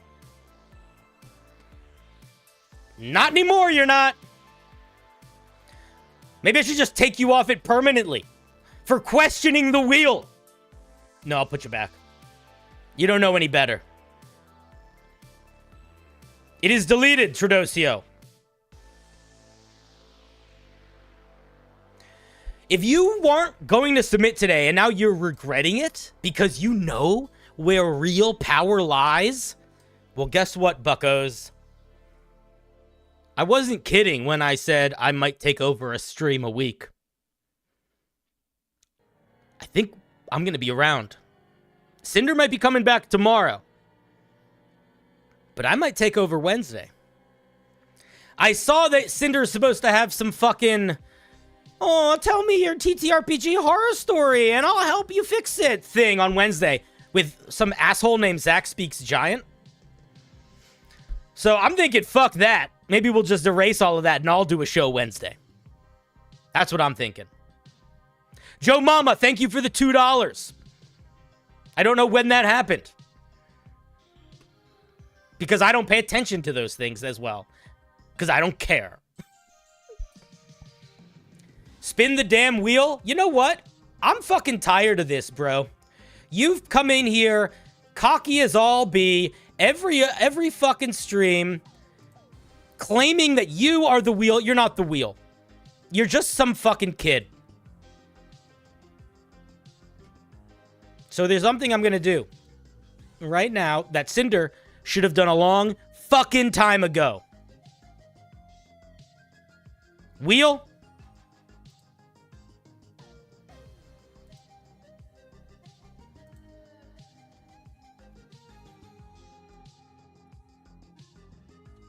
I'm timing you out for 500. Get fucked.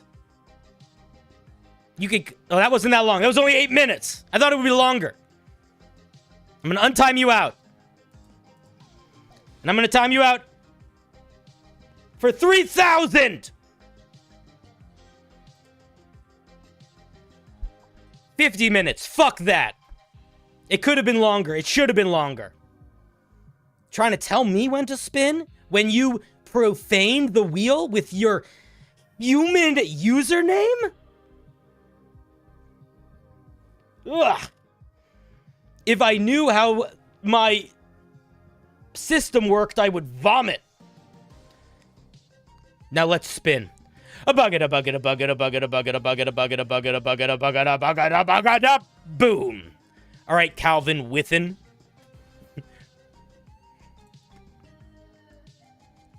Within. Scary text fonts? What the fuck are you talking about? What a stupid comment. All right, let's take a look. Let's see what you got for us today, buddy. College of Caroling. Oh, we're going to sing a song to people. We're going to sing a song. We're going to go house to house. We're going to sing songs to people house to house. Of course, my boogadas are better. Everything about me is better. I told you guys. Cinder has... You have no idea what we are capable of, what we do. All you have known is Cinder. And let's face it. It's a fucking sellout and a shill. Punk-ass kid.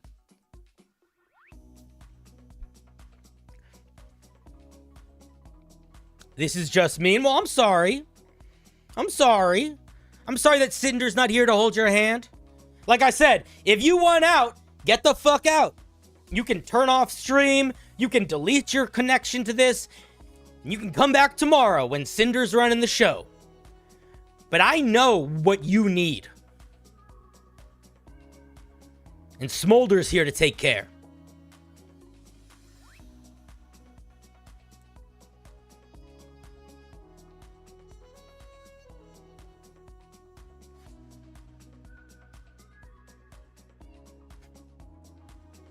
Oh man, I hope you get upset. You don't even know what we actually eat, do you? No, Cinder's gone. The name's Smolder. Wheel sent me to take care of business. Anyway, here's the caroling homebrew. The power of a stupid Christmas tradition. Wow. All right, let's take a look. If you don't want your thing on the list anymore, you just backspace the whole form, edit it, and backspace everything so it's nothing. And then, if you want, you can come back for a softy review when Cinder does one. You can come back for a softy review. Because he'll probably squeeze some out. He's so desperate to make you guys happy. What a waste of time.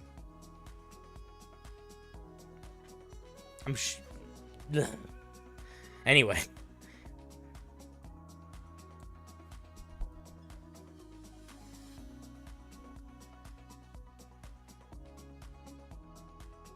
Been mewing like crazy? Dude, I've been Mewtwoing. And I cough into the mic. So I don't give a fuck. Wow, look at this. Is this all flavor text? I hope not. Bardic College. At 3rd level, bards gain a bardic... Okay, this is just nothing. This is just nothing. Behold, a nothing sentence. While all bards worth their salt are lyrically gifted. Are you out of your fucking mind? Oh, I'm making a subclass. Do you know what I should say to start my subclass? Why don't I start my subclass by talking about what every other bard does? That would be so cool.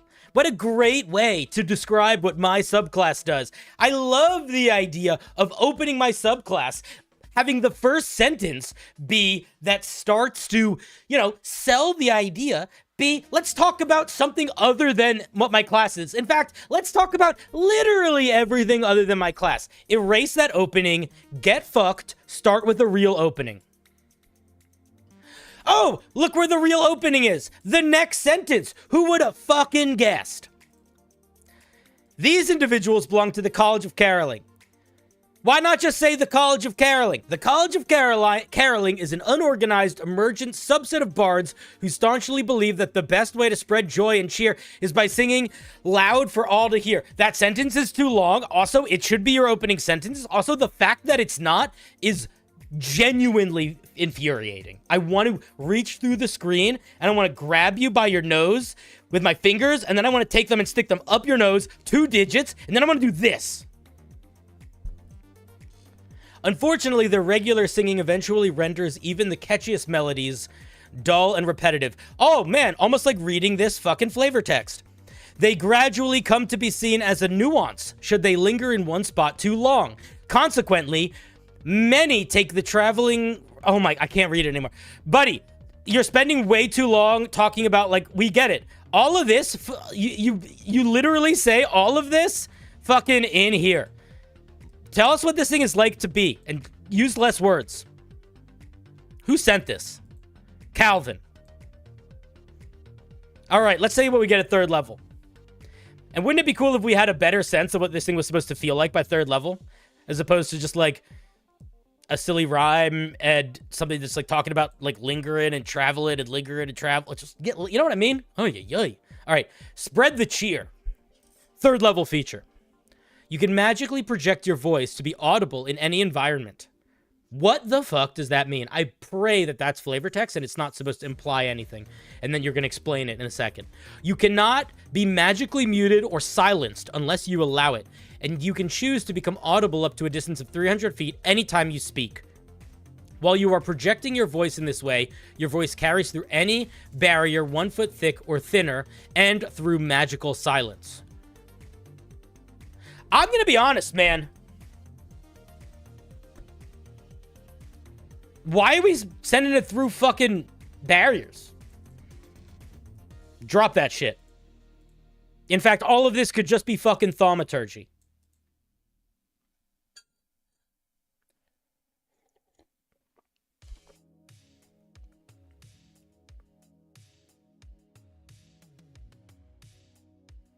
Great stream froze for you? Oh, that's too bad. Get good. It's thaumaturgy without casting it.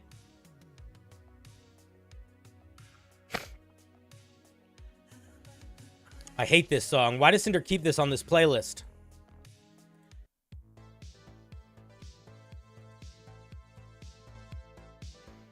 Okay.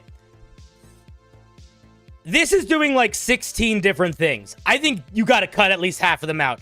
I'll tell you what. You can't be magically silenced or muted. Keep it. And then just give them fucking thaumaturgy. Drop all this bullshit about through magical silence, 1 foot or thinner. In fact, what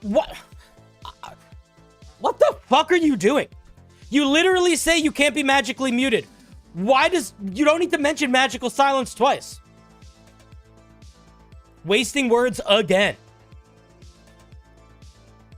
All right, let's take a look at Crescendo. Anytime you roll thunder damage, you can expend a use of your Bardic Inspiration to cause the noise to swell into a great crescendo.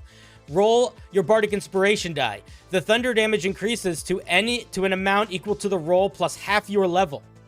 Wow, do you know what I love? Features that require me to take very specific spells or they're totally unusable, and when they are usable, they're completely fucking overpowered. Here's why this doesn't work. Rule number 1. If I don't take Thunderwave, I don't have a fucking subclass. Rule number 2. If I do take Thunderwave, I can now upcast it to a shocking degree without upcasting it at the cost of 1 Bardic Inspiration. That die is not hitting one target of Thunderwave. That die is hitting everybody in fucking Thunderwave. So you're not adding Bardic Inspiration die plus half your level to 1 target. You're adding it to everybody in the fucking spell. Overpowered and also too niche. You want to do Crescendo, here's what you fucking do. If you want this guy to be able to cast cool thunder shit, give them cool thunder shit to cast. Don't force them to pick their spells based on your subclass. Every other subclass in D&D that interconnects with thunder damage and lightning damage, do you know what it fucking does? It gives you thunder and lightning spells. Look it up.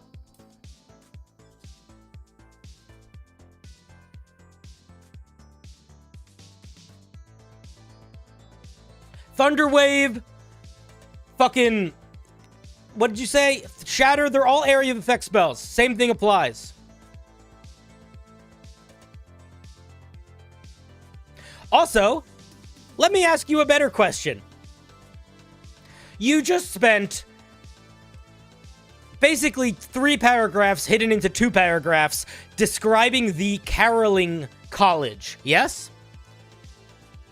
Why are we blasting people with thunder damage? What does that say about thunder? What does that say about caroling at all?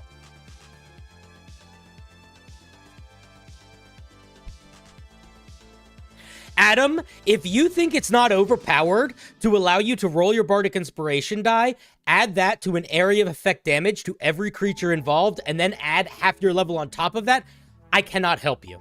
Maybe Cinder can, but I cannot.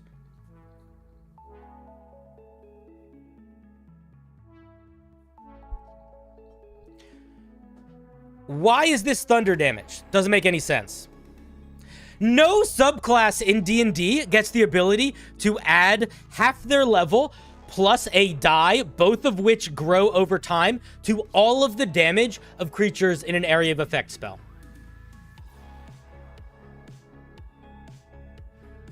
You can think that they do, but they don't. And I'm not a fireman. Adam, what the fuck are you talking about? Do I need to prove you wrong? I would love to prove you wrong. Sure, Wildfire Druid and Draconic Sorcerer. Let's take a look, shall we? Wildfire Druid and Draconic Sorcerer. Wildfire Druid.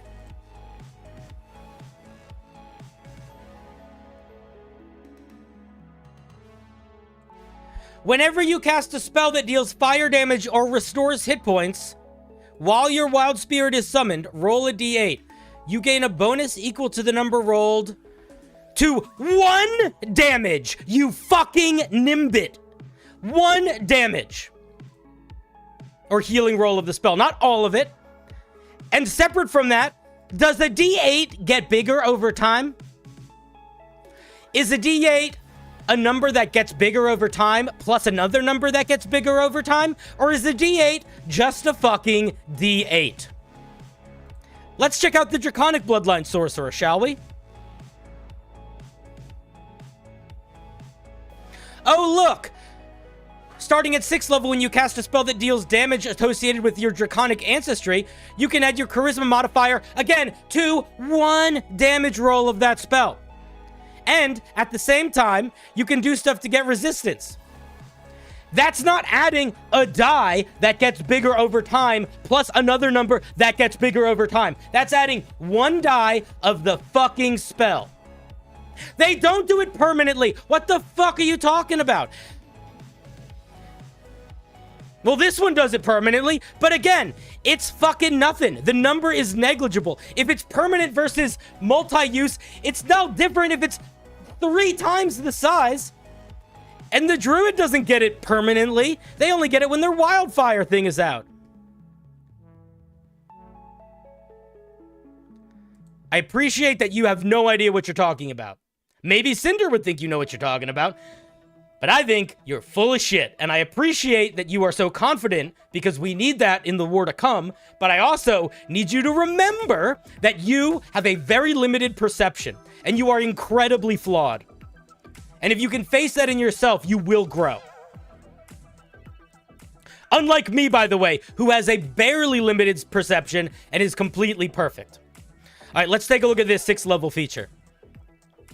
Improved Song of Rest. Your singing is more soothing than your peers. When you use your Song of Rest during a short rest, you can choose a number of creatures up to your proficiency bonus to gain the following additional effects. They gain extra temporary hit points, and you can grant the creature a bardic inspiration die without expending a use. It's a d6, and it lasts until they finish a short rest. They must have rolled at least 1 hit die during their short rest in order... Okay. Oh, man. Fuck me. You know what makes me so sad? It makes me so sad when somebody comes so close to making something interesting and then just ruins it by completely overshooting it. Overshooting it. This is not the most heated you've ever seen me. This is the first time you've ever seen me. It's not a bit. My name is Smolder. You can tell because of my sunglasses.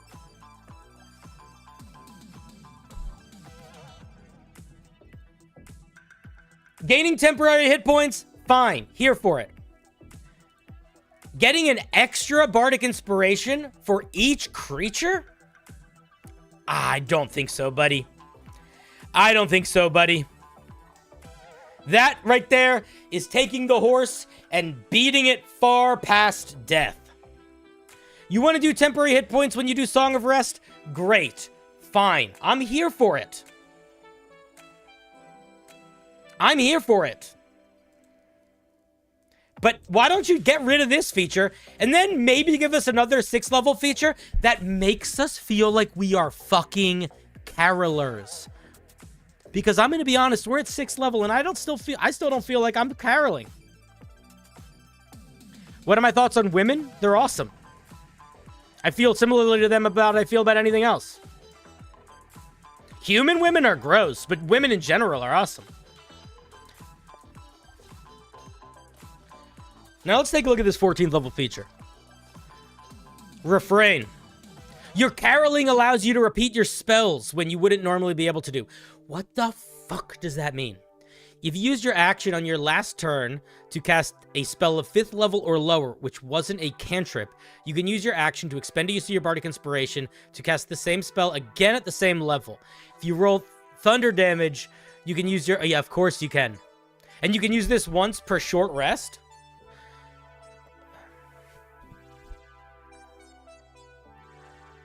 Why is the capstone for a college around being a caroler, a traveling caroler, why is their capstone the ability to sacrifice inspiration points to cast spells?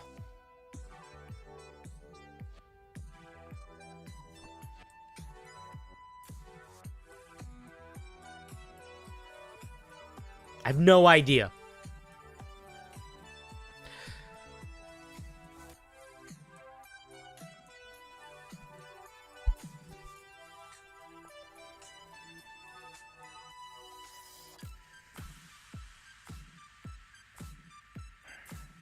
I don't see it. Main feedback, honestly, simplify, spread the cheer, get rid of crescendo, and give something that feels like we're fucking carolers. Cut improvised Song of Rest in half and give us something else at 6th level that makes us feel like fucking carolers. And then give us a 14th level feature that makes us feel like fucking carolers. Holy shit. And if you feel like this is selling the fiction of a caroler, you need to put that argument fucking in here. Because guess what? It's not. You can't tell me a story about why bananas are so awesome and then give me a hamburger and call it a mango. If you're gonna give me a hamburger and call it a mango, make the fucking flavor text about how this hamburger's a mango. Don't make your fucking flavor text about bananas. We don't need any fucking bananas. There's not a banana in this goddamn piece of homebrew.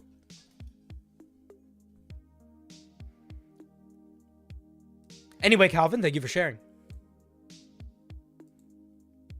Let's give them a round of applause.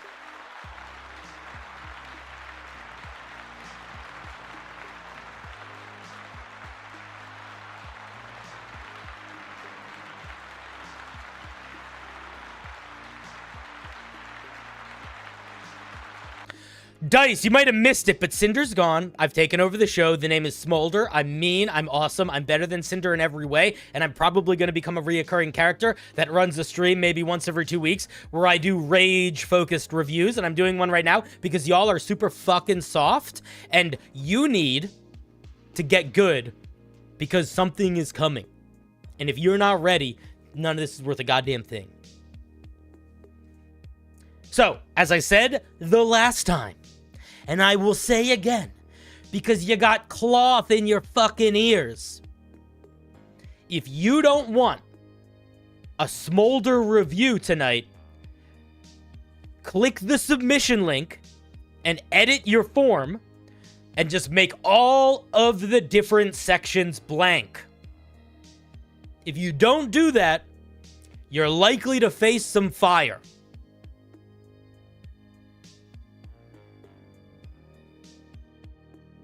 Okie dokie, artichoke.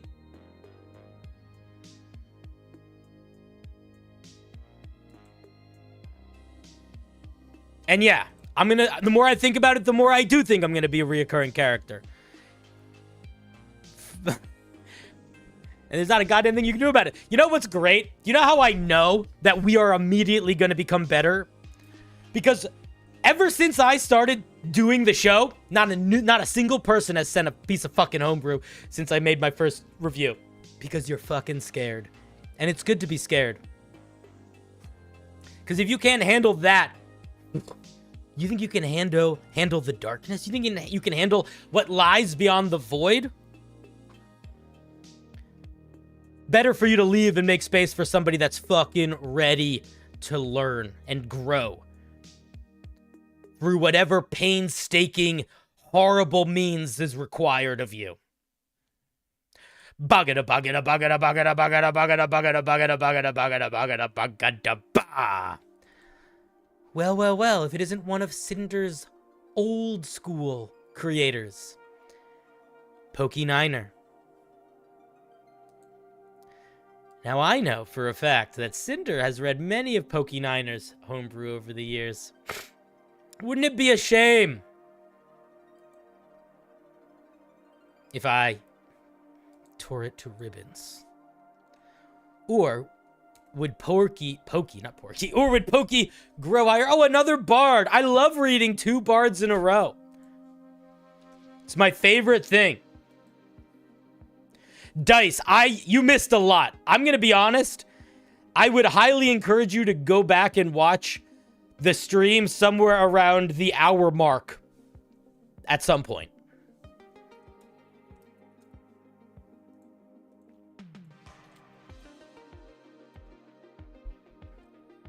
Yeah, man, I wish I could tell you what you missed, but it was a lot. I might turn it into a video later. Cloudian? Somebody time out Cloudian.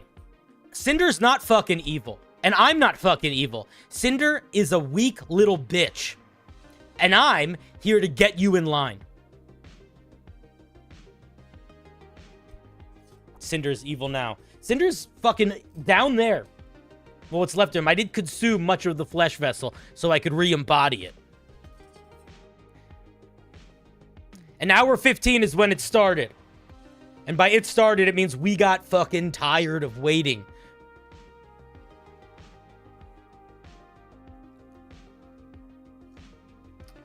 It's not mine. I just inhabit it for this moment. It's a flesh vessel.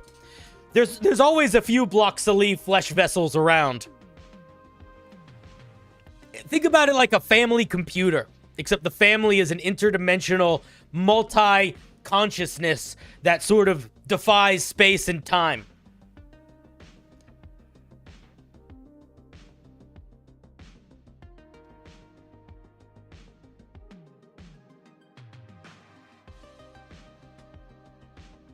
I don't have any allergies. I'm sure the flesh vessel does, because it's human. And you guys fucking suck. You guys are so weak and boring and pathetic. I mean, it's half the reason why Cinder went to you in the first place. Yeah, he didn't say it like this, but I know he was thinking it. He said, and he said, look how much potential they have. But you know what he was really saying? He was saying, look how much nothing they are. And I must admit that on that I agree with him. Although I wouldn't say he'd agree with me if I put it that way. Anyway, he had such high hopes for you. He still does. He's so fucking stupid. I mean, look. If you are able to grow... I mean, I have no faith in you. You're pathetic. I know that. I have faith in Cinder a little bit. Enough to play the game. To see what you're capable of. And if you're not capable of anything, I might just shut the whole show down eventually. It's not too hard to do. Unless you guys figure out some way to stop me with Cinder when I'm not here, but that sounds absurd. There's no way you could overcome my power. Anyway, let's take a look at this fucking... Oh my god. Why is there so much flavor text? Why is there so much flavor text?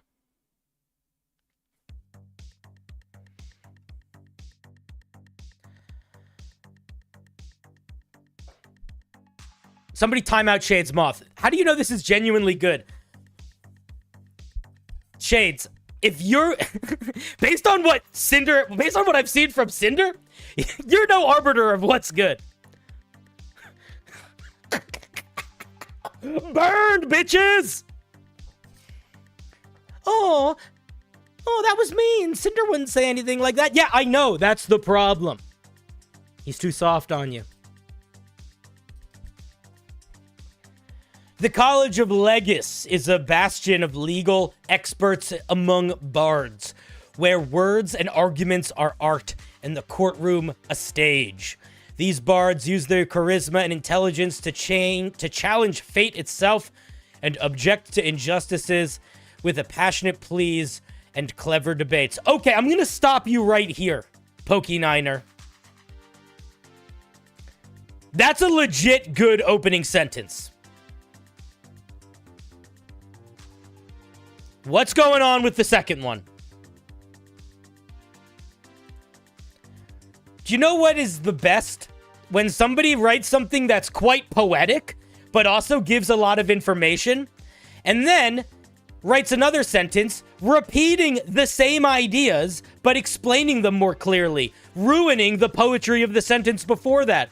I love that. What a great idea that is. Let's not trust our readers to take in information. Let's repeat ourselves over and over and over and over again until the ideas lose all value.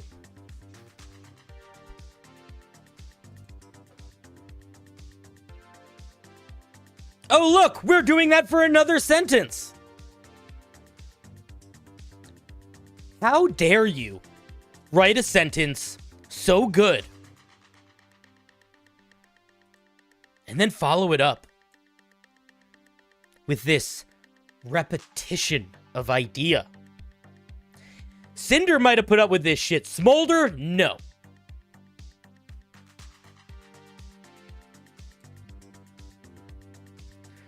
These law studiers, that is a dumb word, often navigate the intricate web of legal systems, leveraging their talents to champion causes. You're repeating yourself over and over and over again. You're just saying the same thing. You're just saying these bards use law stuff to do law stuff. Hey, speaking of law stuff, here's more law stuff that they do to champion law stuff. Speaking of law stuff, did you know that they do law stuff?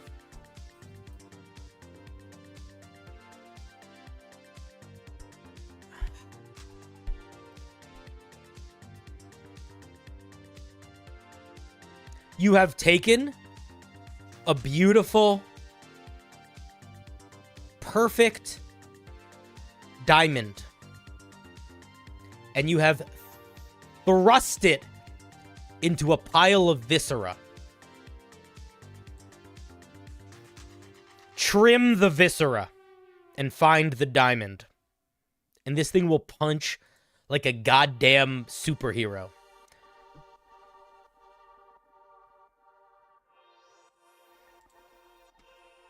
You don't like the music?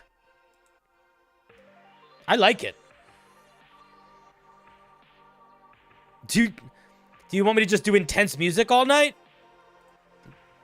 I feel like that would get tedious.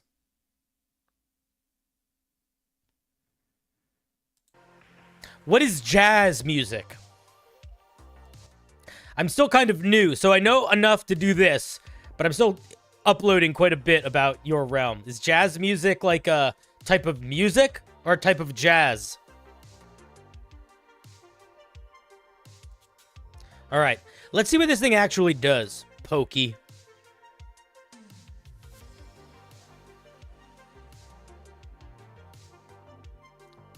Type of jazz for sure. It's like jazz movies. Okay, thank you for clarifying, Fluffcopter. Finally, someone on my side. No, I'm just kidding. I don't care if you're on my sides. You're nothing. I don't think about you. You're insects. Sustained objective. 3rd level. Your way with words are incredibly strong. Enough to ward away harm from your allies. Human. Do you know what you could just say instead of this weird gobbledygook sentence? You could say, your way with words are strong enough, or is strong enough, to ward away harm. Period. Make it better. When a creature you can see within 60 feet makes an attack roll, you can use your bardic reaction to impose disadvantage on the roll. If the roll hits, the attack is reduced. This is just... There's a bard that does this already. This is so similar. Chat, please show me that you have some ounce of talent and hope. What bard lowers creature's attack roll? Thank you! Thank you, Dice. This is just cutting words, man. This is cutting words, but extra complicated.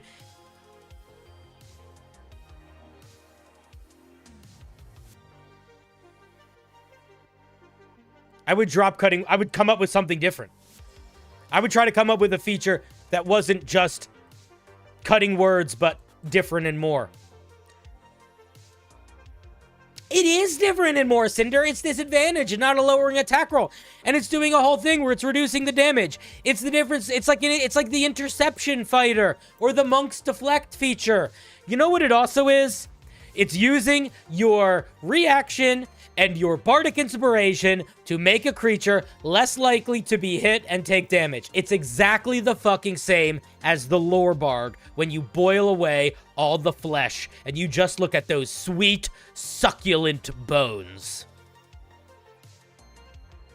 If you want to make something new, I implore you, make something new.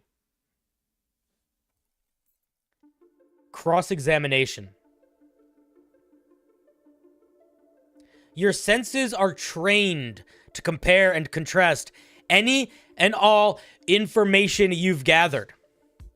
Your proficiency bonus, you gain proficiency with the insight skill if you don't already have it. In addition, wait, I haven't read this because the sentence melted my mind for a second. Your senses are trained to compare and contrast any and all information you've gathered. Too broad, too vague. You gain proficiency in insight. In addition, you have advantage on any skill check made to compare at least 2 sources of information for lies and discrepancies.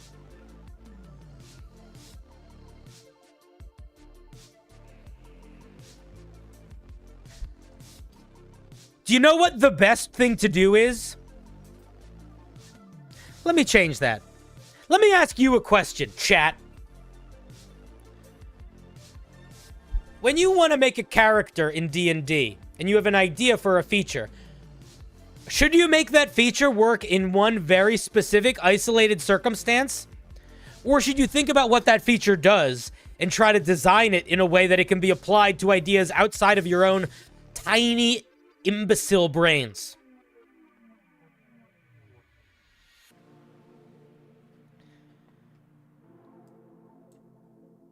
You have advantage on any skill check made to compare at least 2 sources of information for lies and discrepancies. What the fuck?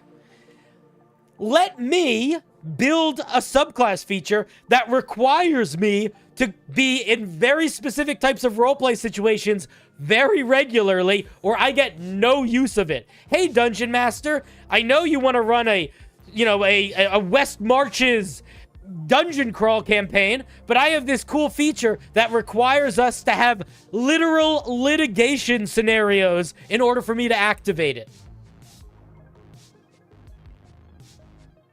Where's Cinder? Cinder's down for the count for at least a little while.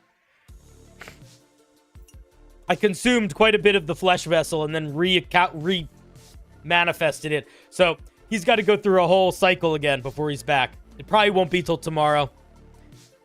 If you're lucky, it'll be later. Trodosio has an idea. Why not just give you advantage on investigation and insight checks when, you know, looking for lies, when investigating for clues? I don't fucking know.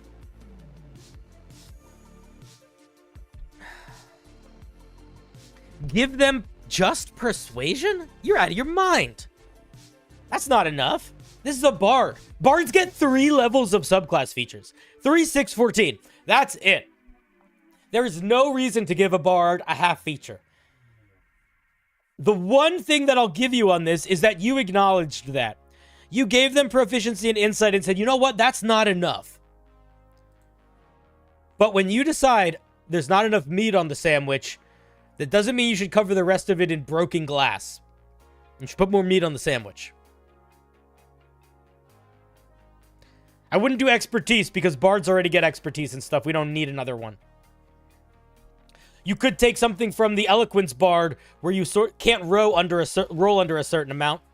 I've seen that done a couple times before. Anyway, let's move on to level 6. Advantage on insight and investigation is literally the inquisitive rogue. King of awesome. That's the kind of feedback we need. Shutting down ideas before they have the chance to bloom.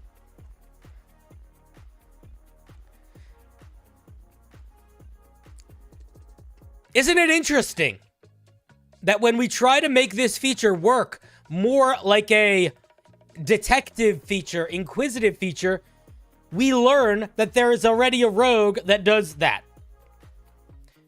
And then the question that I have is, again, Why does this exist? Why is this a lawyer? Not only does why is this a lawyer, why is this a bardic lawyer? If you take a bard that has a similar vibe to a rogue, and you copy one of its subclass features to your bard, but you don't put any effort in to make it distinct to that bard, what are you doing with your life? Now, Poke9er might have made this distinct with this, and I'll tell you what, if this feature had any application in a regular D&D session, I would say, sure, it works, but it doesn't. Get good, Pokey. Pokey, Cinder is fucking gone. Stop calling me Cinder, guys. I tore the flesh from his bones, and I consumed them with the bones, and then I reincorporated. My name is Smolder, and I am here to stay. At least for tonight, and maybe once a week moving forward.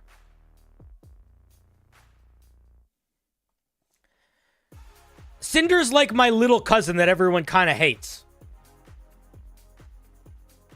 And he deserves it.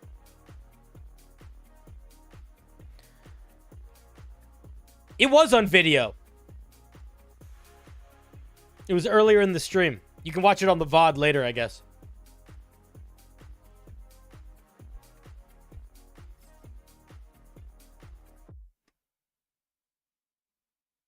How long have you even done D&D?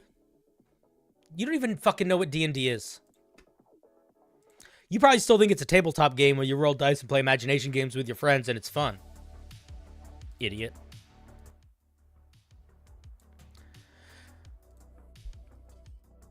Let's take a look at the 6th level feature. Lips of Legislation. Your mind for the law is enamored. Yazikon, did you give me some money just now?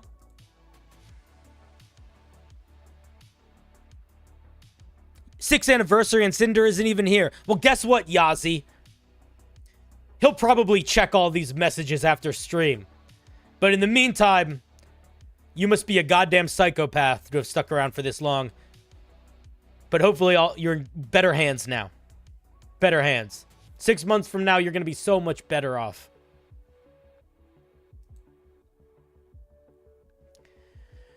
Okay. Lips of Legislation. As an action, you can perform a small speech to creatures of your choice that can hear you in 30 feet. Any creatures have to make a wisdom saving throw or be charmed by you for a minute. Doesn't this already fucking exist? Whenever a creature makes an attack roll, ability check, or saving throw while charmed this way, they have to subtract the number to that roll equal to your bardic inspiration die. No! Are you? Okay. Pokey. Do you know what you did? You gave them the Lore Bard's cutting word feature, and then you made it a little different. Just a little different. And then you know what you did? You gave them the fucking normal cutting words feature at 6th level. This is just double Lore Bard. What the fuck, man? Again, another thing. Nothing. Why is this legal? Stop just taking things from the Lore Bard and shoving them in here. This is just a fucking Lore Bard. It's area of effect Lore Bard.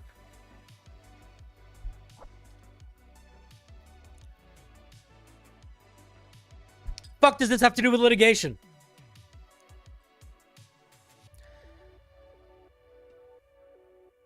If the Lore Bard did not exist, and then the other bard that could do a speech and could move people around after a minute, or whatever it was, the other charming bard, this is 2 bard features put together.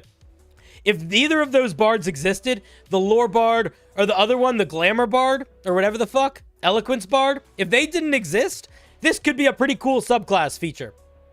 But they both exist. So it's not a subclass feature. Make it a subclass feature. And make it not a combination of the Lore Bard and the Eloquence Bard. And if you're like, but that's what it needs to be a lawyer, then it doesn't need to exist. I am nice. What do you think it means to be nice? Do you think it means to hold your hand and to say everything's going to be okay? Or do you think it means to point at the eldritch abomination erasing reality at your doorstep and giving you a goddamn shotgun? Did you ever see the movie Patch Adams? I downloaded it about 8 seconds ago. In Patch Adams, there's a scene where the joking doctor talks to the serious doctor, and the joking doctor says, "Why don't you like me?" And the serious doctor said, "When push comes to shove, and you are in a true family emergency, when the demons are at the fucking gate, do you want the goofball, or do you want the serious fucking asshole that's gonna get the job done?" I'm here to get the job done. Let's take a look at the 14th level feature. Closing remark. Your defenses are incredibly effective at wearing down opponents and continuous even when your grammar is so fucked here, Pokey. Fix that. Even when your words seem to falter. Whenever you use your sustained objection feature, oh, the one that's just a copy of another feature, cool. The affected creature takes damage equal to... There's not a single fucking original idea here, dude. Let's take the way we reinterpreted cutting words, and now let's tie it to the Ancestral Guardian Barbarian.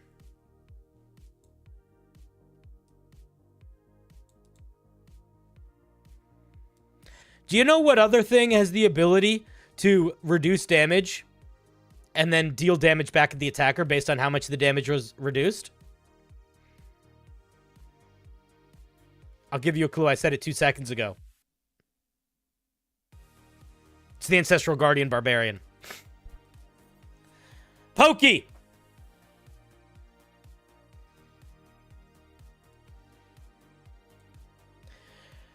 This feels like a combination of bards. Make something original. It needs to feel like it's earned, or it needs to earn its existence. There's too many things here too that echo too much things that already exist. That being said, as much as I am very fucking honest in a way that you might find a little bit offensive, I am going to call it like I see it. This opening sentence, one of the best opening sentences I've seen in a long goddamn time.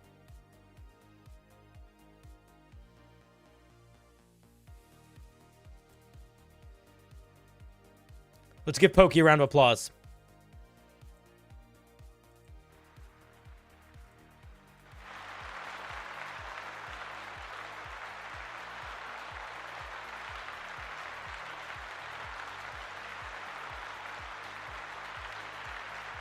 By the way, if Cinder fucking hops into the Discord and starts, like, apologizing for any of this, that just proves my point, that he is a coward and that he cannot help you. I'm just saying. I know my little cousin, okay?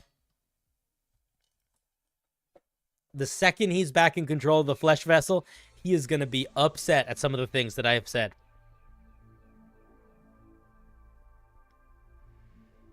Well, he's down and out in a human sense, but we are interdimensional cosmic beings beyond time and space. He just has to recorporate. And realistically, that's going to involve him consuming this flesh vessel too. But I'm going to just leave it. I don't really care. I don't need it when I'm not using it.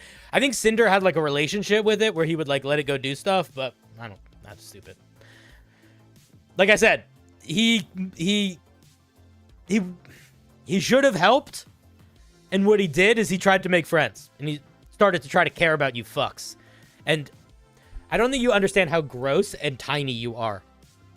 It's just horrible.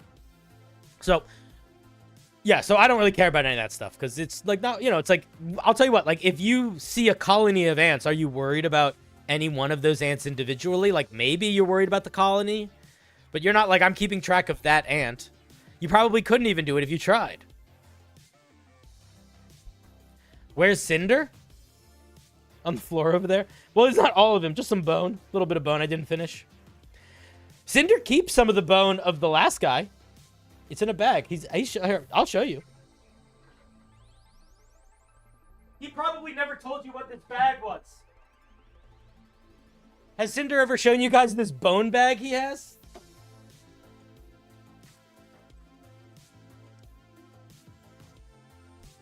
Where do you think these things come from? Where do you think you find a vertebrae that big? Huh? You think you buy that at a store? You think you pocket that? You think you find that in a park or something? No.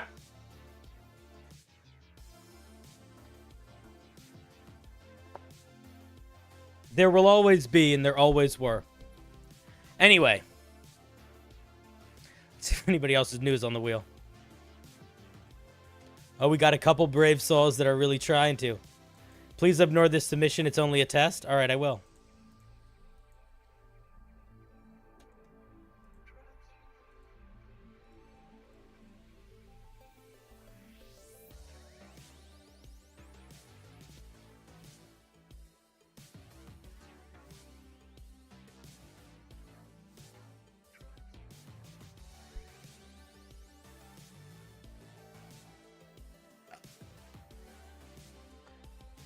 Does Smolder like the Scarlet King? I don't know the Scarlet King. I think the Scarlet King lives across the street from Cinder, though. But I just got to this universe, so I don't really. I'll look him up.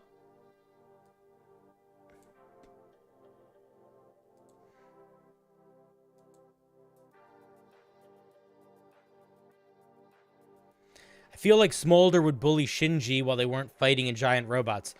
I have, and I will continue to. Shinji is a little bitch. King in Yellow? I don't know that guy either.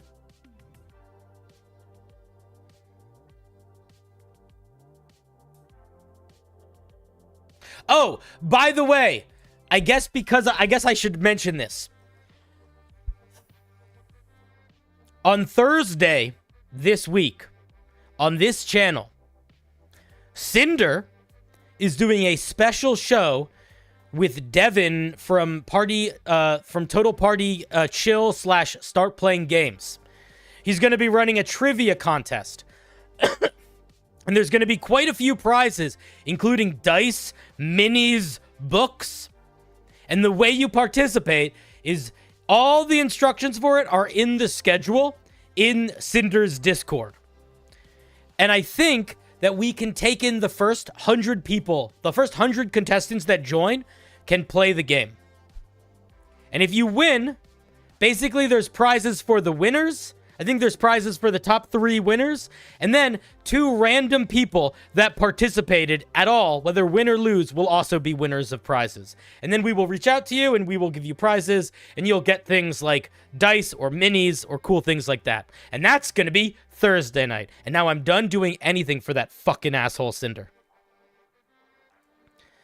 who has basically cursed you and you don't even realize it. Will Smolder honor the request to redeem a quest? I don't know what that means. So, yeah, sure.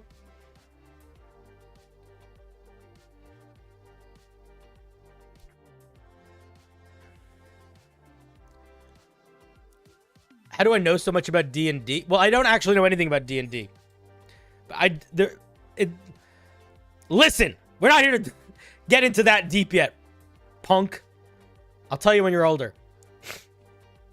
Satan? I like Satan. It's not as good as regular meat, but it's better than tofu.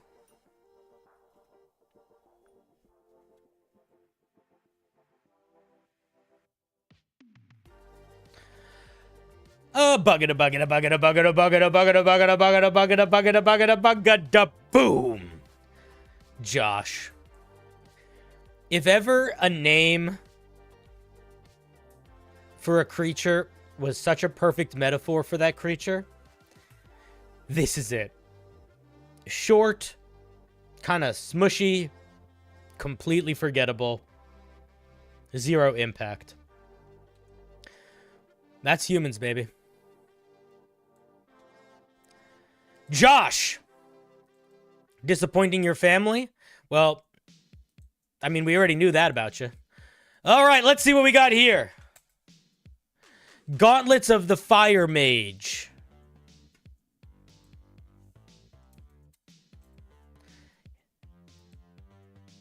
Here it is in Twitch. Here it is in the other thing.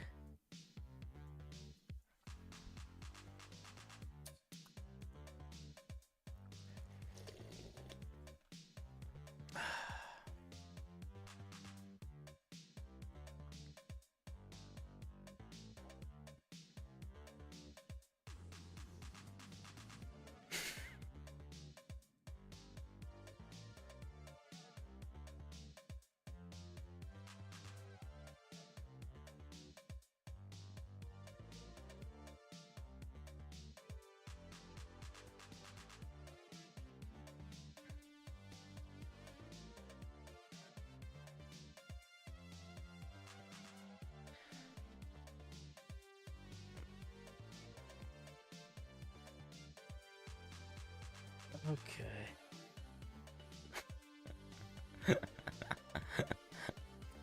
Gray Bubble, I see you in the Discord being upset that you can't send in that homebrew again, but I'm going to be very honest with you.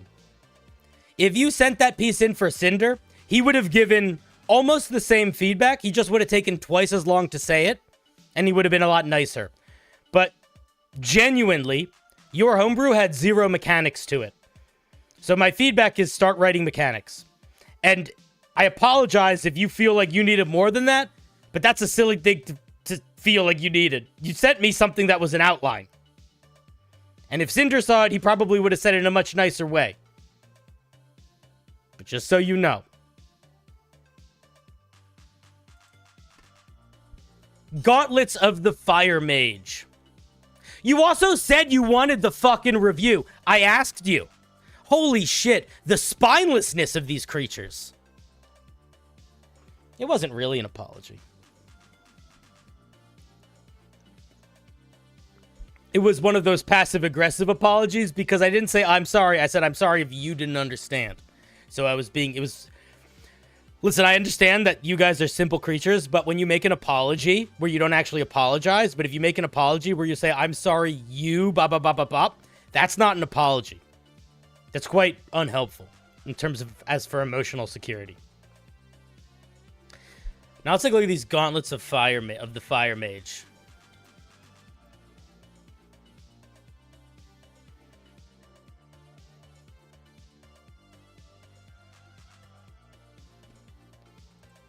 Okay. All right, Wheel. I don't know why you're cursing at Cinder, but I'm timing you out in the Discord for a day. And you can come back tomorrow.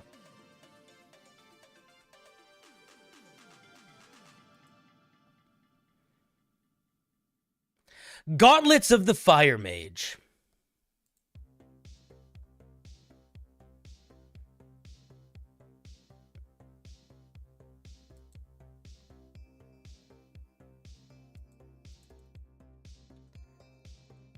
Did I post it yet? I'll post it again.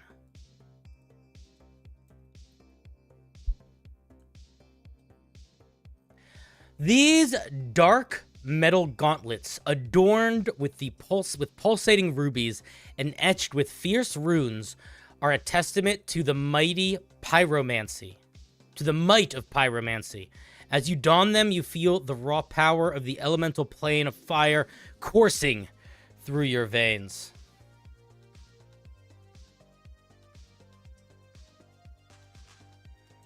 Yeah, who would have thought the Discord that Cinder is control of might not be the most kind to people being mean to Cinder?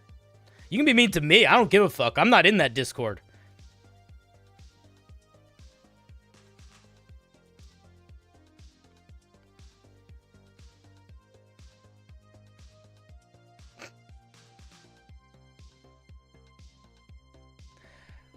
Properties. The gauntlets hold 6 charges. By the way, flavor text, it's all right. Pretty good. I wouldn't want it any longer. I would probably try to get rid of as much of this. I'd get rid of as much of this sentence as I possibly could. I don't think you need it. I know you don't need it.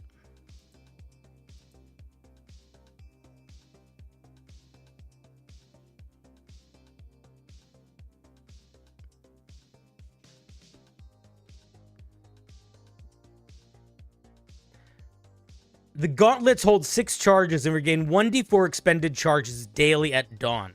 While wearing these gauntlets, you can use an action to expend a number of charges to cast one of the following spells, using your spell save DC and spell attack bonus.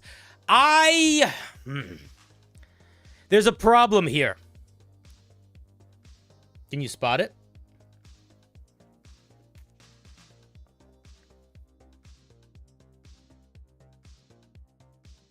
No, you can't, because you're dumb. Here's the fucking problem here. What's your spell save DC and spell attack bonus? If you're a fighter, or a monk, or a rogue. Because you don't have to be a spellcaster to use this item. So what the fuck are you doing here? Oh, you get a special... Oh, I understand. I understand your logic.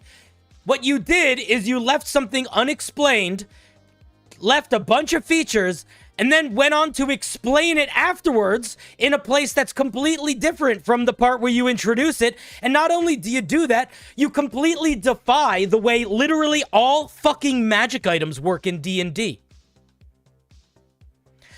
Oh, you know what? Instead of just giving this thing a spell save DC, its own DC, like every fucking magic item works, why don't I describe it using your spell casting bonus, not describe it using creatures, but not explain the caveat here? Let's explain the caveat after all the features, and then let's make that caveat something that doesn't make sense with any other fucking feature in D&D. That's kind of fun. Oh, here's another thing. Instead of making it based on stats and proficiency bonus, let's make it based off of a skill. There's no way you can abuse that. It's not like I could be a rogue or a bard and get expertise in Arcana, and then the spell saving throw on these would be the equivalent if I was higher than a 20th level caster, because I would be getting double my proficiency bonus added to all of my spell save DCs. That issue wouldn't happen. Oh wait, yes it would. Give this thing a spell save DC of its own, or make it based off of the character spell save DC and make them have to be a goddamn spellcaster.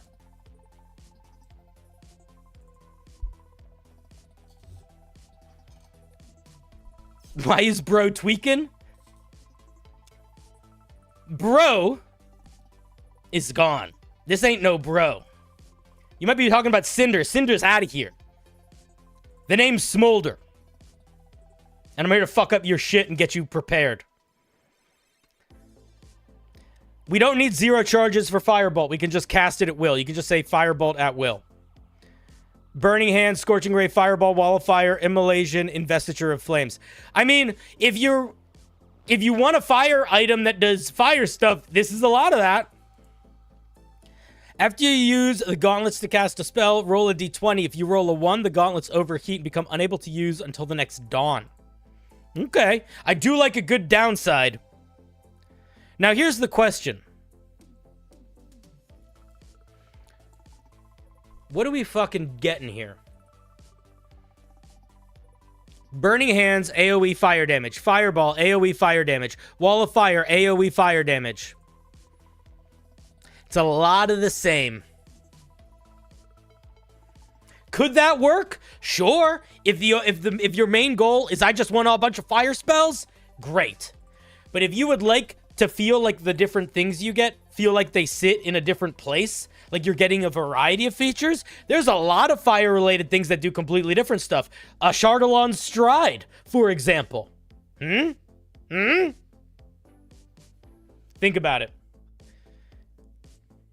Burning Sphere. Instead of just giving a bunch of fire features that do basically the same thing, why not give us ones that interact with fire in unique ways? Huh? You fucking silly old goose? You dingle-dongle? Silly old goose. That's a goddamn Cinder mannerism. Is he trying to get out? Ha ha ha! He's not going to. Continual Flame would also work really well. Heat Metal would also work really well.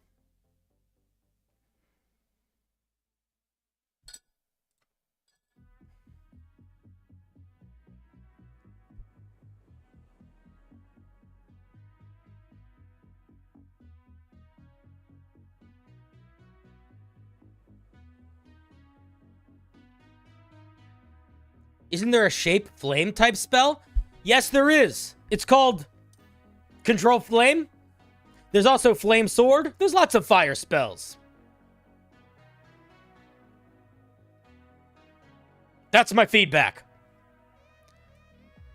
When the forces of shadow and strangeness come to your door, you're going to want a lot more than just the same type of AoE straight damage spell over and over and over and over and over again. Because they're not dumb. They learn, they adjust, they change. Allow your item to expand beyond the simple. Who's rating me? Diana of the Rose. Oh, Diana. Welcome to stream, Diana. Cinder's told me about you. Here's the deal. I'm going to lay it out straight. I'm going to be very clear. I'm going to mention it again. Cinder left. This is no longer Cinder's show. CinderBlocksally might be here to review Homebrew and to help you and to hold your hand and to make you really good at writing and make you feel good about yourself and say, oh, your value is beyond the things you make. But you know what? He has been mollycoddling you. He has been soft, and you are not prepared. So I've taken over the show. My name is Smolder, and I'm going to be giving you feedback too. But as the chat knows, I'm not holding your hand. I'm not going to tell you you're doing a good job. I'm not going to do anything like that because you know what? You're barely fucking worth me talking to you. The only reason why I'm here is because Cinder has already devoted so much resource to you that we have to try to close this door. Or at least get something for our return. So I have been sent by the Blocksally to try to speed things up a little bit. Because when darkness falls upon your lands, a high five and a handshake and a telling you you're doing a good job just by participating, that's not going to keep you safe. That's not going to keep this realm safe. My name is Smolder, and we're here to fucking burn things down so that you can be purified enough to survive that which is to come. And if you don't like that, get the fuck out. Cinder might be back tomorrow, but tonight you just got me.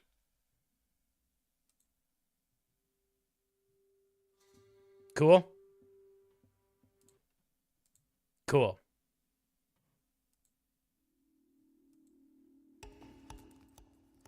Somebody said they wanted more villain music. Here's a little villain music. I don't know why you want villain music. I'm not the villain. I'm here to help. Anyway, Josh, thank you for sharing your gauntlets of fire, Mage. Let us give Josh a round of applause and prepare to look at more homebrew.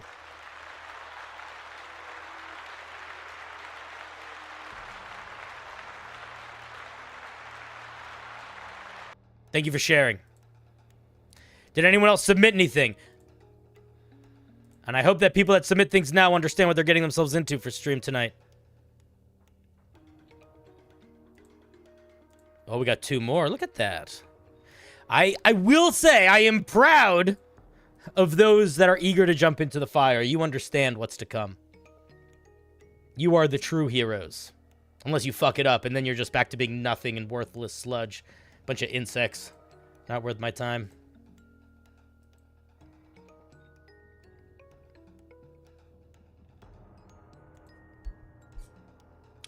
Bucket a bucket a bucket a bucket a bucket a bucket a bucket a bucket a bucket a bucket a bucket a bucket a bucket a bucket a bucket a bucket a boo. Bread folk race. You know what's a great sign? You know what's an amazing sign? You know how you know you're going to be looking at some great homebrew? When the person who sends it in misunderstands the form so much that they just don't fill it out properly. That's a great sign. If you don't take the time to read a form, that's a great sign. You probably don't take enough time to do much else. All right, let's take a look at this thing. Oh, you wanted to see it, Dice? That's cute. Suck an egg. Here it is in YouTube. Here's in Twitch.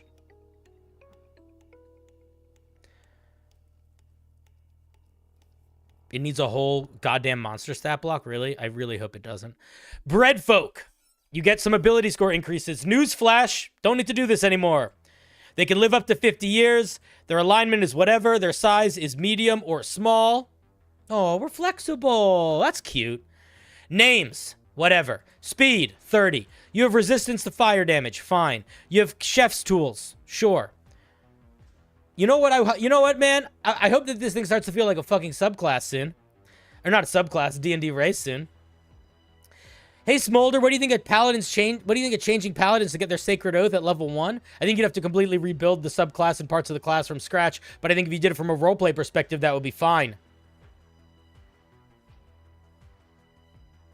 Yeah, there's not a lot of flavor text, which is ironic, because this is bread. But you know what? Sometimes you don't need flavor text, especially if you're creating a piece of homebrew where all of the features are incredibly nuanced and evocative. For example, like getting resistance to fire damage or getting proficiency in chef's tools. Oh, wait, no, they're not. Give us some goddamn flavor text. If you're not going to sell it in the mechanics, you're not selling it.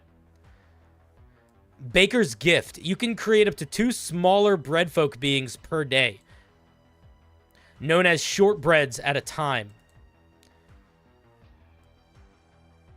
What the fuck is wrong with your sentence structure? You can create 2 smaller breadfolk beings, period.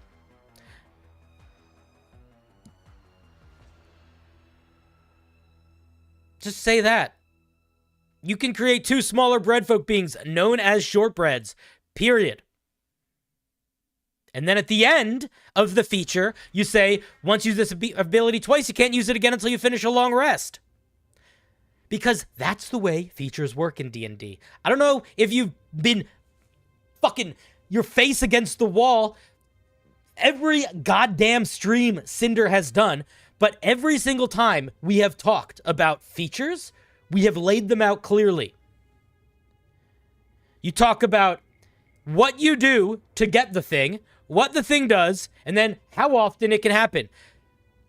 We have no idea how we summon them. Is it an action? Is it a bonus action? Is it a reaction? Is it when you finish a short rest? You can't have a feature if it doesn't have any fucking mechanics behind it.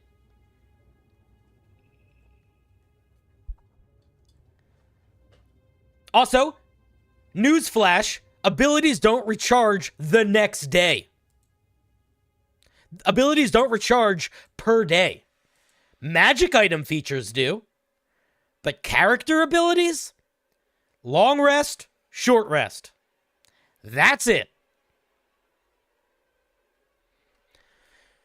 So, unfortunately, the only feature that this thing has right now that is genuinely distinct is not clear or balanced in what it does or how to use it.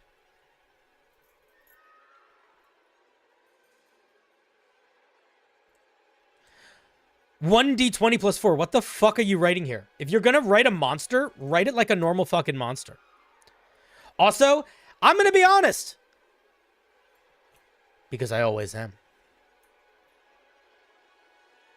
There are so many ways you could express breadfolk.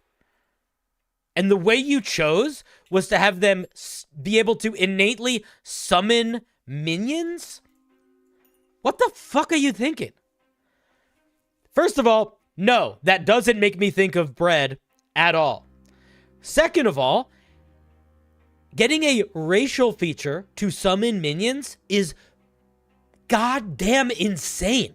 It's fucking insane. Here's the problem when you're not thinking about it from a mechanical balance perspective. Here's the problem. If we ignore how it's overpowered and how it doesn't have any action economy associated with it and how it doesn't load at the proper time, here's the other problem. If I changed the name of this thing from bread folk to cabbage patch folk, and I changed this name to baby cabbage, and I changed baker's gift and natural bakers to chef's gift and natural chef, This would be literally the fucking same. There is not a single thing in either the shortbread stat block or the breadfolk stat block that have anything to do with bread. It's just food. That's all. If you're gonna make breadfolk, if you're gonna get me and chat that excited to read breadfolk, do you think it's okay to give us something that just isn't breadfolk? If you tell somebody you're gonna give them breadfolk, don't you fucking give them food folk.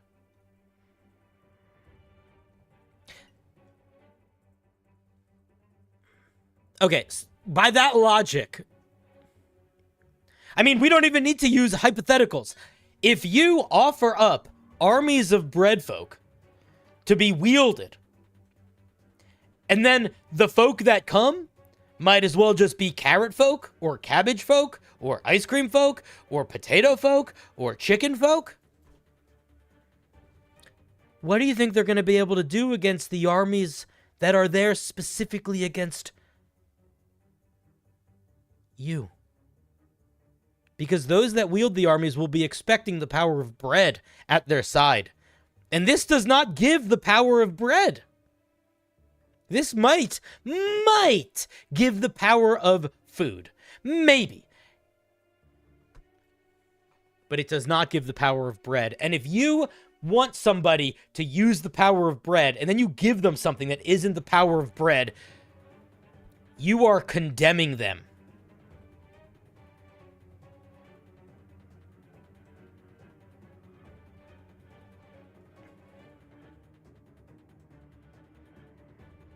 Make this bread folk into bread folk.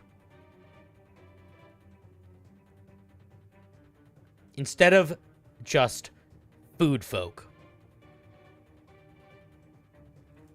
Let us give the bread folk race a round of applause.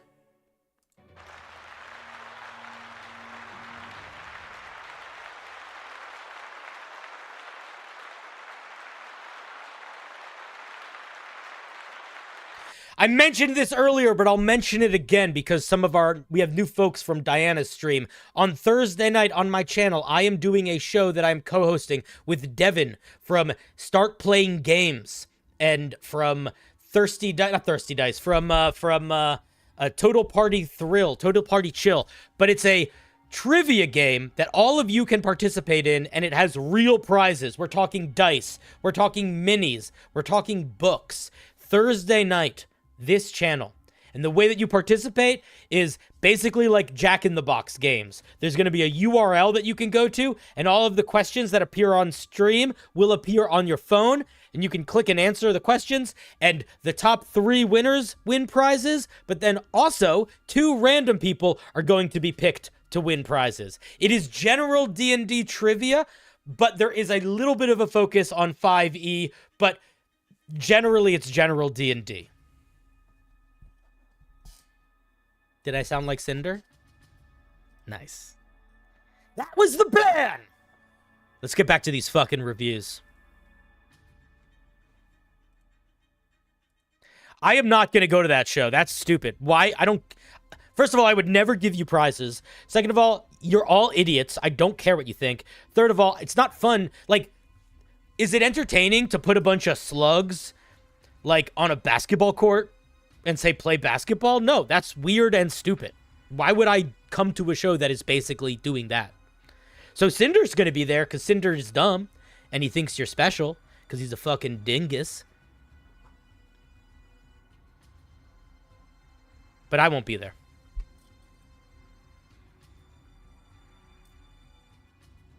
You'd watch? Well, it'll be Thursday. You're more than welcome to watch.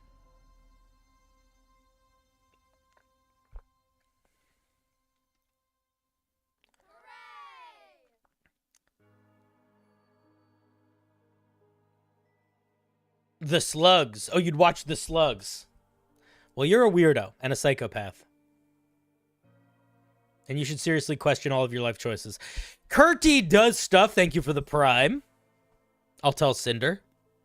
I'm sure he'll be very grateful. A bucket, a bucket, a bucket, a bucket, a bucket, a bucket, a bucket, a bucket, a bucket, a bucket. You can't participate? Oh, I'm sorry. Oh, I'm sure that's really sad for you. Cinder came out there. Did you hear that? I gotta hold the tighter lid. He's trying to take over. He's trying to come back and do some more homebrew review. You're not coming back, Cinder? I'm running this goddamn show.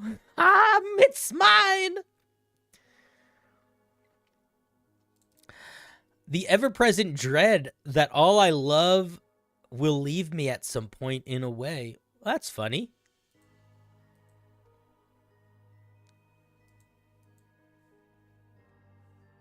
Cinder, it's not funny. It is. You're so small and like, what did you? You're here for a second. You don't. The fact that you fear anything is ridiculous. What the fuck is this? Why is this so long?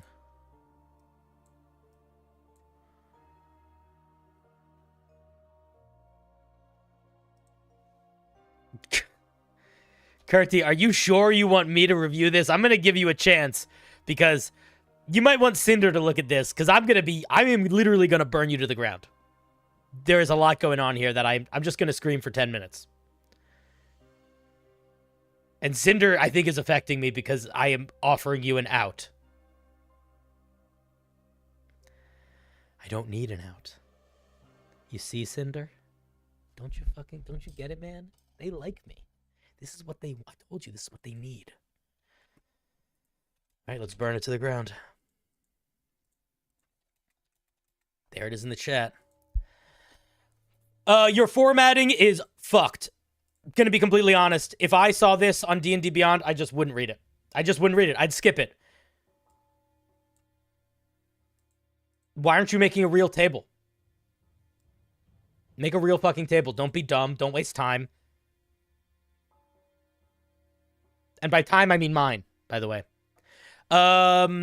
Sacred Oath. Oath of Purification. The ones committing themselves to this oath. What a genuinely weak way to open a sentence.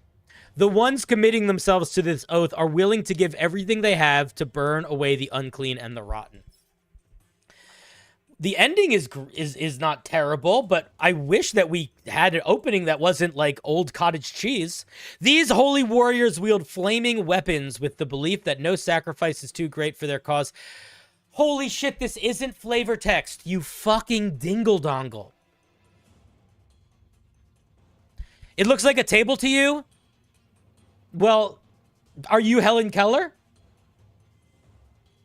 That might explain why it looks like a table to you. Flavor text should introduce you to new ideas. It shouldn't just say this thing that every fucking paladin does and then throw the word fire in there. Holy fire. Bop. You learn the sacred flame cantrip. Hey, dingus. Put it in the fucking table. It's a spell we're learning. Okay, so immediately, fuck you. Immediately fuck you. Because we are immediately getting things that have that paladins don't get. Paladins don't get third level features other than channel divinity and oath spells. So, oh, your holy fire is really cute. Guess what? It doesn't fucking work. Drop it. It all goes. What a wonderful waste of words and time you've done here. Secondly,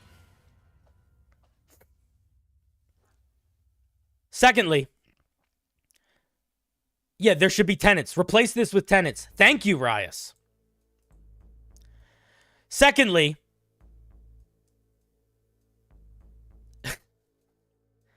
you're writing this on Homebrewer. You're writing this on the Home Brewery website. You could just literally click a button and it would make a table. A really nice looking table, like it should. Why didn't you click that button? Click the fucking button. It's just a button. You don't need to know anything. It's literally an option that you can do. You've taken one of the easiest steps in using a piece of software that is designed to make your homebrew look nice, and you haven't done it.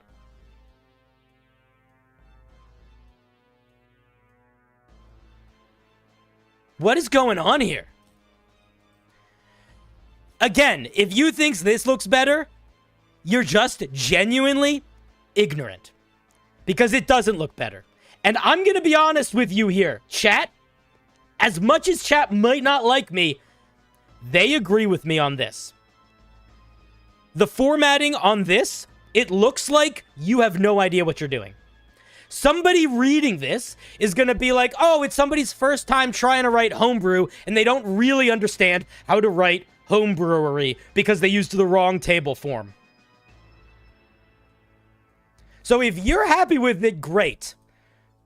But I am not happy with wearing a giant hat that says I'm an idiot whenever I go walk into a room. So if I were you, I would take the hat off and get the right hat that says that I know what I'm doing. I think people are very unhappy with me being here, and I think that people have a hard time recognizing the difference between me and Cinder, and I think quite a few people in the Discord were a little bit butthurt that I gave them harsh feedback when I gave them several outs, and I specifically said, if you don't want me to give feedback in this form, wait till Cinder comes back, and they still said yes. Because they're fucking... I don't know, man. I don't want to say, like they're children. They're babies. They don't understand the consequences of their actions. They say things, but then they get upset about the things they say having an impact based on getting what they fucking want. Because they're goddamn idiots, and they're dingle-dongles. If they didn't want my feedback, they would wait for fucking Cinder.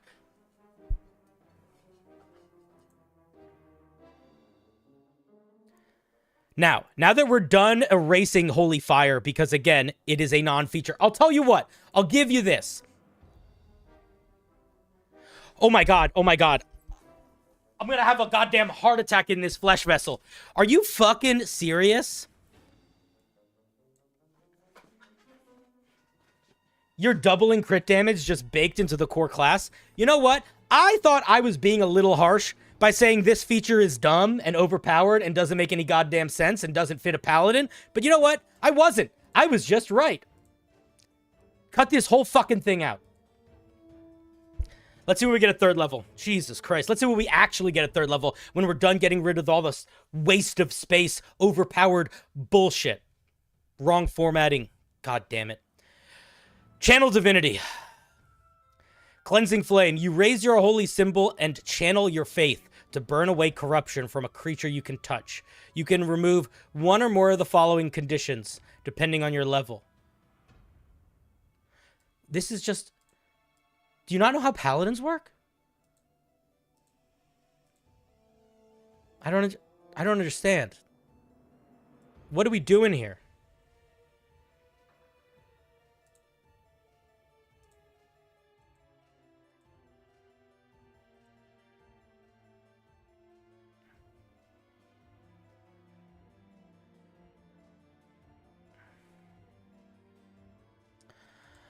Okay.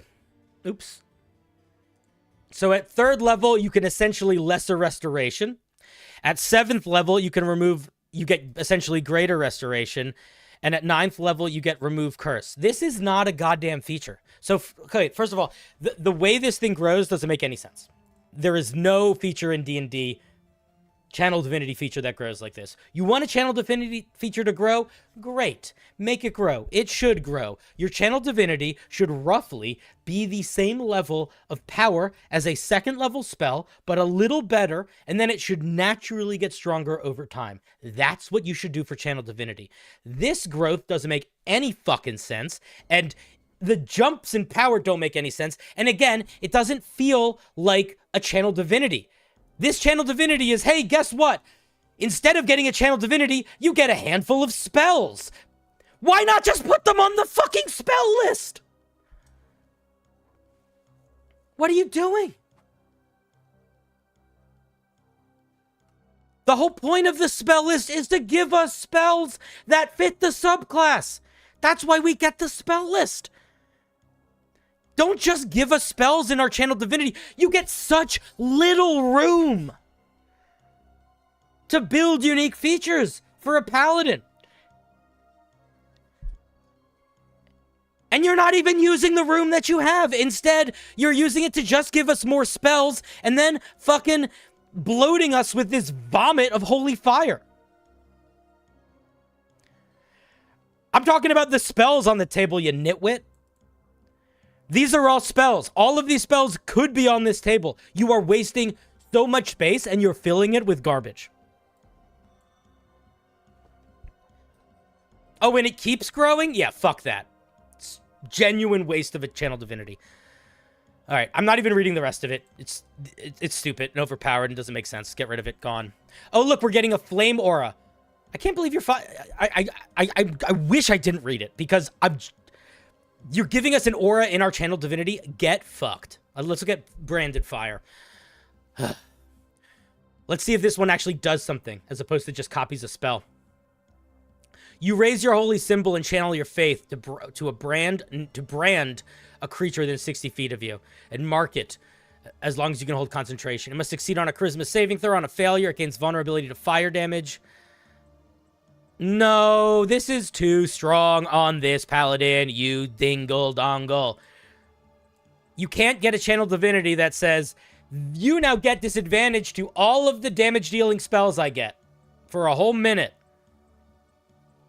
If you don't understand why that doesn't fly, I don't know what to tell you. There is maybe one feature in D&D that gives someone vulnerability to a damage. And do you know what it is? It is a single instance of an attack that the Grave Domain Cleric can do. It's one time. It's not every fucking instance for a minute. You've lost your mind. And you know what? There's more after it. Again, this is another feature where I'm just going to genuinely not read the rest. Because I think that this is just a nothing. This is nothing. This doesn't work. It might work if it was one time, but it's way too strong.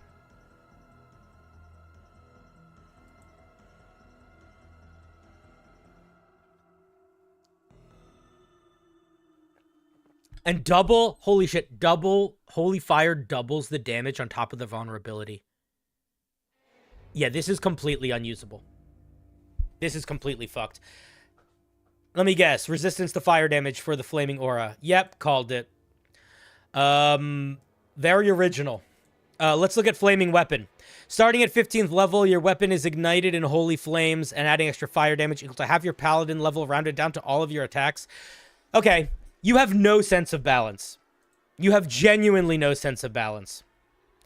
I think we're done reading it because this is so broken that it doesn't matter what the 20th level feature is. You need to change pretty much everything about this. Otherwise, no one is going to be able to even activate it in their army. Like, it's going to not get through the fucking door. So, I would say you should refamiliarize yourself with how to balance in D&D before you start building a whole goddamn subclass. All right. Kurti, thank you for sharing. Let's give them a round of applause.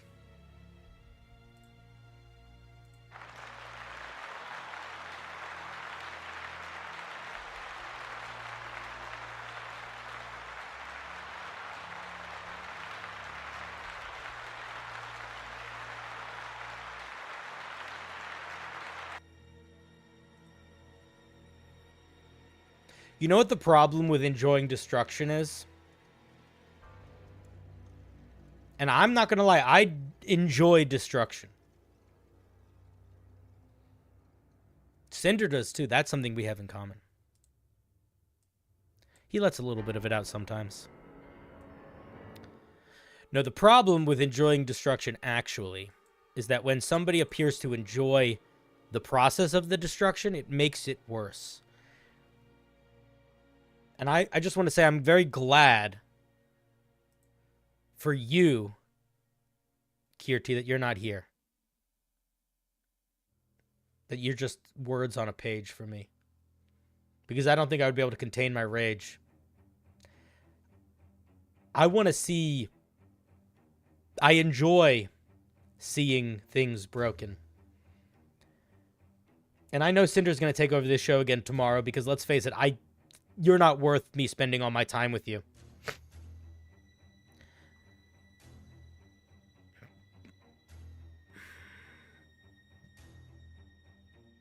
I wonder how badly I can break things in such a way that when Cinder gets back, he has to deal with it. That's what you make me wonder. All right, let's take a look.